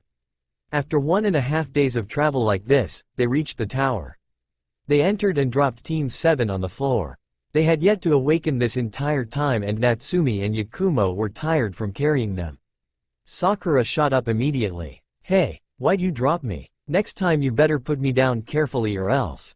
The team stared at her for a second before Natsumi growled in anger. "Why you little self-centered, egotistic, bitch? You were awake this whole time, weren't you?" she questioned. Sakura scoffed. "Of course. I can't travel in a place like this. My makeup would get ruined and my dress might have gotten torn and given some sick pervert like Naruto Baka here a free peep show," she said as if it was the simplest thing in the world. "I wouldn't dream of touching you in that way," Naruto said, just like any normal man. That caused his teammates to bust a gut. Sakura fumed at him, but couldn't retaliate because he had turned away. "Now what does this mean?" he asked no one. The others that were still conscious neared him and looked at the board. "If qualities of heaven are your desire, acquire wisdom to take your mind higher. If earthly qualities are what you lack, train your body and prepare to attack. When heaven and earth are open together, the perilous path will become righteous forever. This blank is the secret way that guides us from this place today." "What does the blank mean?" asked Natsumi. The others shrugged in confusion. "Maybe we're supposed to open the scrolls now," said Yakumo. Natsumi shrugged while Sakura was unsure, but she wasn't on their team. The girls opened the scrolls to reveal the kanji for human on it. Suddenly, the scrolls started to bulge. This shocked the two, making them release the scrolls that crisscrossed when they landed in an X formation. A puff of smoke, a random breeze that had no reason to be there in a closed building, and what was left was Iruka Amino. "Hey there, long time no see," he said. "Iruka-sensei," shouted Natsumi as she launched forward and gave the man a flying tackle. He stumbled back a few steps from the unexpected hug, but started to laugh. "How? Why? Where?" She rambled off to the amusement of her teammates and Iruka. Now, calm down. I'm actually surprised you made it here so quickly. Especially you Sakura. Seeing as your team is unconscious makes me wonder on how you're here at all," he said. She puffed up her chest and was about to say something about herself when Natsumi beat her to the punch. "Oh, that's easy. We carried them here. Naruto-kun thought it would be good because he said that as Leaf Shinobi we are to look out and have the backs of our comrades. Or something like that." Iruka nodded in approval. "Okay, well that's one thing down. Now on to the reason I'm here. I was assigned to greet you and tell you the secret behind the message on the wall. If qualities of heaven are your desire, acquire wisdom to take your mind higher. That means, if you lack knowledge then buckle down and study, Natsumi. If earthly qualities are what you lack, train your body and prepare to attack. That means if you lack in the physical aspect, Sakura, then train your body. When heaven and earth are open together, the perilous path will become righteous forever. This means when your body and mind are in sync, then even a dangerous mission can become an easy one. Get it?" Natsumi, Yakumo, and even Sakura seemed that they understood. Naruto gave a nod knowing what he said was true. "What about the blank spot sensei?" asked Sakura. "That is for you to fill in. See that symbol on the scroll? It's the character for person, a reference to you Chunin. You see these days of survival were to test your abilities as Chunin and to see if you'd be any good at it. And I got to say, you guys really did magnificently. A Chunin is a leader, a guide. It's a Chunin's responsibility to be aware of the strengths and weaknesses of those serving under him. And to know what skills and training those men will need to succeed in a mission. And all of you passed. Well, that's it. That's all I'm supposed to say to you." Before anyone could continue on this touching moment between sensei and student, Naruto stepped towards Iruka. "Thank you for explaining, but there is something I need to ask. While in the forest we came across the downed Team 7 with only Sayuri still standing against their opponent. It was Orochimaru of the Sannin in disguise. He placed a mark on Sayuri's neck then left. That is the main reason why we helped Team 7, but Natsumi is still correct. Do you know of what the mark is?" Iruka stiffened as Naruto said this. "Not good. Crap, this can't be happening," Iruka said quickly. Thank you Naruto for bringing this up. I need to get her to the medical bay and report this to Hokage-sama. The rest of you relax for the next few days till the end of the exam. Saying this, he picked up Sayuri and shunshined away. Naruto narrowed his eyes at this. He swore that he'll get the answers he wants before the third exam. A few days later, all the gathered Chunin hopefuls were gathered in a rectangular arena in the middle of the tower. In front of them at a higher tier of the arena, in front of a statue of two hands in the traditional ram sign, stood the Hokage and various Jonin senseis. They were all listening to the Hokage's speech about how the Chunin exams were a medium for war and to promote peace between the nations. It also serves the purpose of boosting a country's clientele. Naruto frowned heavily at this. He understood promoting peace between nations, but this wasn't the way to it. He also snorted at how the exams are a representation for war. He fought in the First War and this had nothing on it. He turned his attention back to the proceedings when they announced that there will be a preliminary round to cut down the number of combatants. When asked if anyone wanted to quit, he became suspicious when Kabuto quit. He watched as he talked with his teammates in a hushed tone. Unfortunately, he wasn't able to hear anything because at that moment Sayuri came through the doors from the med bay. This had caused the Chunin hopefuls to let out joyous greetings, gossip, or gasp at how she seemed to stagger with each step. She finally stood at attention amongst her fellow Chunin hopefuls. Sakura came up to her and tried to convince her to actually do the sensible thing and go back to the med bay. Sayuri started to argue back, till she finally got Sakura to stop. Naruto could see the proctor for the second exam, Anko if he remembered correctly, arguing with the other Jonin. From what little he was able to hear, again thanks to all the chatter around him, Anko was saying that Sayuri shouldn't be allowed to fight, due to the mark placed on her by Orochimaru. It seems she lost once Hiruzen spoke up because she visibly deflated. When the proctor for the next exams showed, a rather sickly man by the name Hayate Gecko, he announced that the preliminary round was about to begin and only those whose names show up on the screen that was revealed when a wooden panel was lifted are to remain in the arena. The first match, Sayuri Uchiha vs Yoroi Akato. Everyone but the two moved up to the stands to watch the fight. Sayuri's opponent wasn't someone that really stuck out in a crowd. But perhaps that's what he wanted. The only unusual thing about him was that he had two dark lenses in front of his eyes. He had a cloth that covered the lower half of his face. Other than that, he was plain. The two stood across from each other with Sayuri holding her neck where she was bitten and occasionally grimacing from pain. The match started out as most expected, Sayuri dominating her opponent. She eventually had him lying on his back, her feet on his shoulder and side, and pulling on his arm. He chuckled, catching everyone's attention. His hand glowed a faint blue that was missed by most everybody and suddenly Sayuri's grip slackened. He raised his arm and brought it down hard on her stomach. He jumped up and away from her then launched forward when she sat up. There was a faint cry of her name from Sakura and the next thing Sayuri knew was her opponent's hand attached to her head. She screamed out in shock and a bit of pain. What's happening? My chakra. What are you doing? She asked as her arms slackened. Ha ha ha. You're only noticing it now? Ha ha ha, he continued to laugh as he affected her chakra. It's an ability of mine. I can suck out the chakra of my opponent and add it to mine. Ha ha ha. Up in the stands, everyone was shocked at this news. Except Naruto who shook his head. Idiot, he muttered lowly. No one heard. Back at the arena, Sayuri had enough of this. She managed to muster up some strength and knocked Yoroi's hand away. She got back to her feet and had tried to make the Uchiha traditional jutsu. Kaden. Goka, she had to stop when her mark activated. She clutched her neck in pain and it allowed her opponent to recover from his surprise. He chuckled as he approached her. So you actually are as strong as they say. But that won't save you. He reached towards her again, but Sayuri was counting on this. She grabbed his hand and judo threw him away. He landed on his back with a surprised grunt.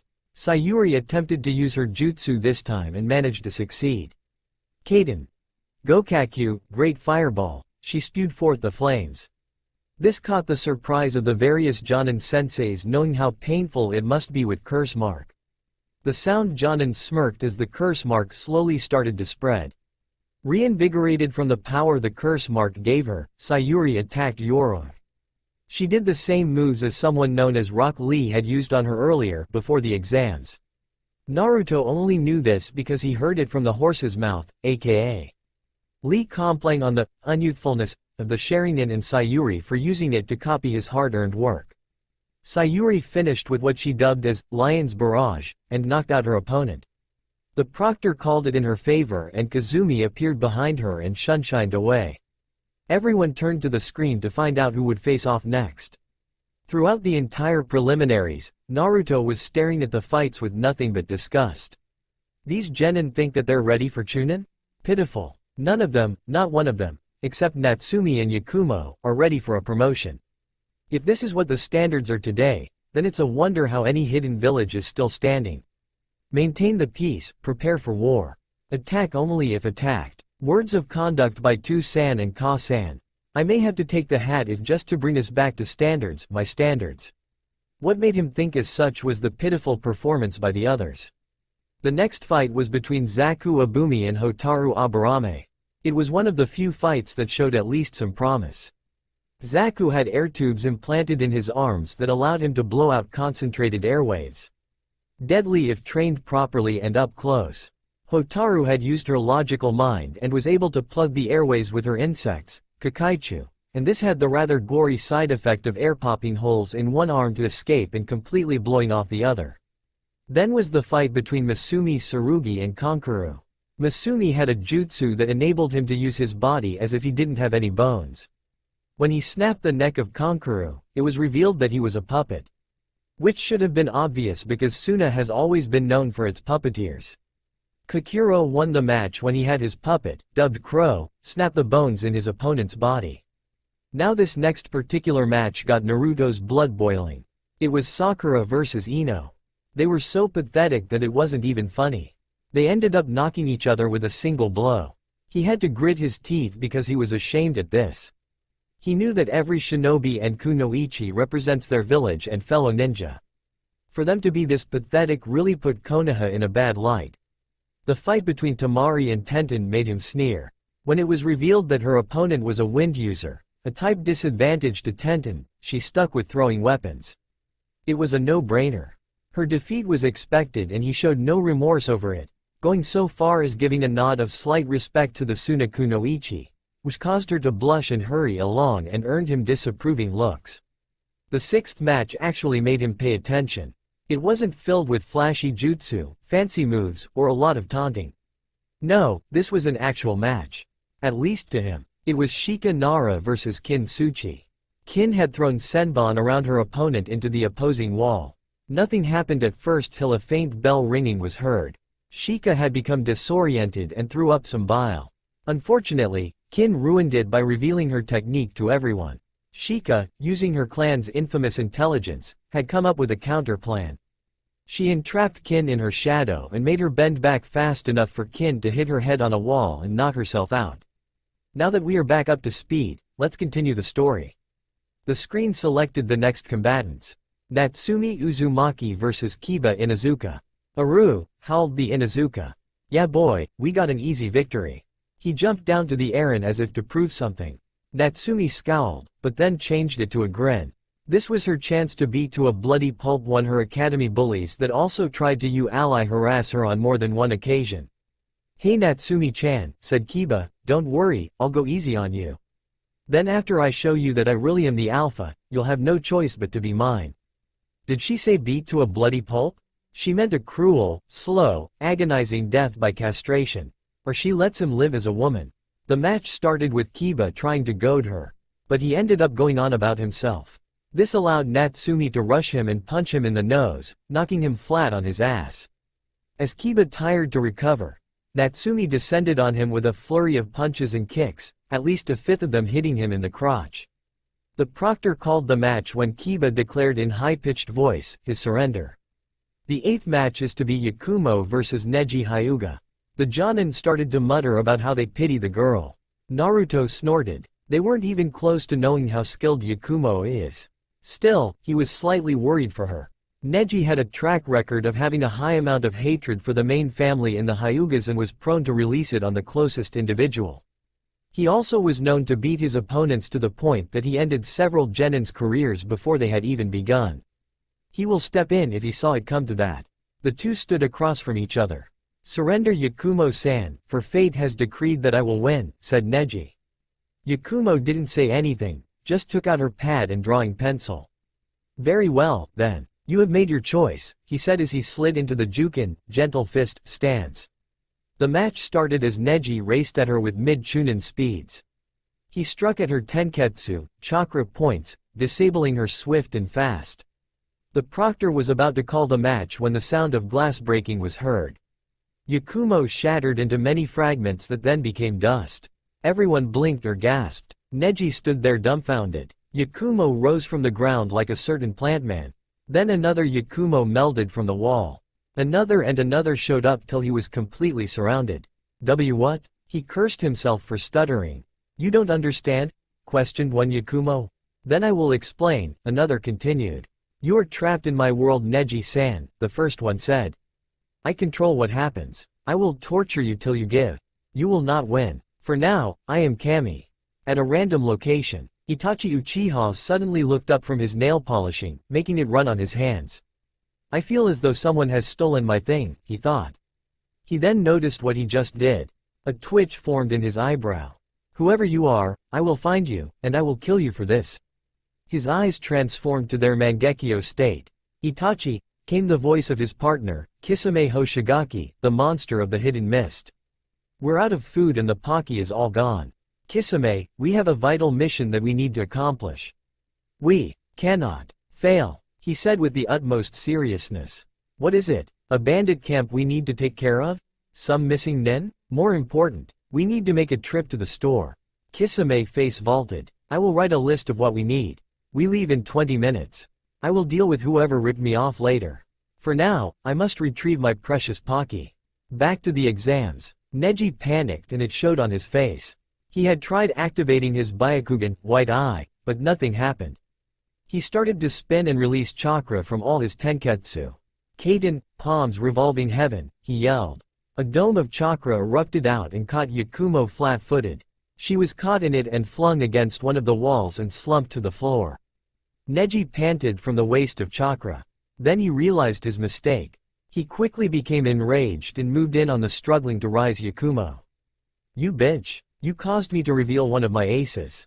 For that you will suffer, he yelled as he made to attack her. He was stopped when a hand clamped on his wrist. He looked to the side to see it was Naruto. Surprised, he wasn't prepared for when Naruto flung him across the room. The proctor called the match in Neji's favor for Naruto's interference. Naruto paid it no mind and just focused on helping Yakumo. He may be a one-cold son of a bitch to his enemies and those he dislikes, but Yakumo wasn't one of either category and she actually grew on him. Everyone waited for the two to get back up to the stands before turning back to the monitor. Naruto Senju vs Hinata Hyuga. Naruto walked calmly down as Hinata hesitated for a few seconds, took a glance at Natsumi, then followed. As they stood across from each other, Hinata was taking multiple glances up to the balconies where Natsumi and her team were. Focus on me, not the balcony, Naruto said. Hinata eeped at being caught, though she wasn't exactly stealthy. The match began but neither competitor moved. What are you doing here? Asked Naruto. Before she could ask to further explain, he continued. You obviously lack what it takes to be a kunoichi. Your eyes tell me everything I need to know. You lack the will to deal bodily harm on anyone, yet you are here. It leads me to wonder, why are you here? Why are you actually here? I am here to prove that I am not weak, she said hesitantly. Naruto sighed at her answer. No, you are not. His response caused everyone to either question what he meant or, in the case of close friends, mainly women, to glower at him. Your answer just proved that. You hesitated in your answer. You yourself don't believe it. Yet you believe everyone here to believe it. You are not here through any choice of your own. Tell me now, why did you really come here? Hinata seemed conflicted. Eventually, she seemed to cave in on herself. I came because the elders said they would, she trailed off, not being able to say whatever it was she needed to say. What would the elders do if you didn't attend? Naruto asked. Say it, don't hesitate. They said they would brand me and put me in the branch house. Hinata shouted in a rush. She breathed heavily, then gasped, not believing she actually said it. Most of the genin gasped as well. Not only at her explanation, but that Hinata actually shouted. "Surrender," Naruto said. What? Hinata asked. "I said surrender. It is clear that you were forced to come, meaning that you don't believe that you should be here. If you don't believe that you should be here, then leave," he said. Hinata was struggling with herself now. She debated on whether or not to agree with him. You have no chance as a ninja with your current mindset. What you need to do. Here he pauses to look at the balconies. What you all need to do is ask yourself, now, is this what I want to be? Is this the life I want? Do I believe it is? Why am I here? These are the questions that you all need to answer. Not your family, not your village, not your peers, you. This had earned him the respect of the older generation of ninja. He has blatantly demanded that all genin ask the hard questions. But the younger generation were having a hard time coming to grips with what he said without trying to retaliate in one form or another. As in, some snorted and turned away, others scoffed with a cocky smirk, some even flipped him off. But Naruto was only paying attention to Hinata and his teammates. Natsumi seemed to take his questions to heart, as did Yakumo, and both were asking themselves the questions he stated with bowed heads, their lips moving imperceptibly. After a few moments, they raised their heads with a defiant gaze and steeled eyes. He nodded in satisfaction. Good, they have shown that they do belong here. Only those that can ask and answer the questions will remain in the long run. Everyone has to answer them eventually. Even those that don't believe they do. But now it is time to see if the Hyuga shall answer. Hinata shakily raised her arm and forfeited. This elicited many sighs of relief or disappointment. Naruto shook his head and walked away. Hinata followed up to the stands to stand by her team with tears in her eyes. Her teammates and sensei gave her sympathetic looks, a comforting hug, pat on the back, or words of encouragement. The final match was between Subaku no Gia and Rock Lee. Lee was an interesting fellow for his choice of clothing, his exuberance, and the fact he mentioned something about youth every other 10 words. When the match started, Lee shot off at surprising speed, taking the use of surprise to his advantage by leveling a heavy kick to her side. She hit the opposing wall and got back up with cracks along her skin.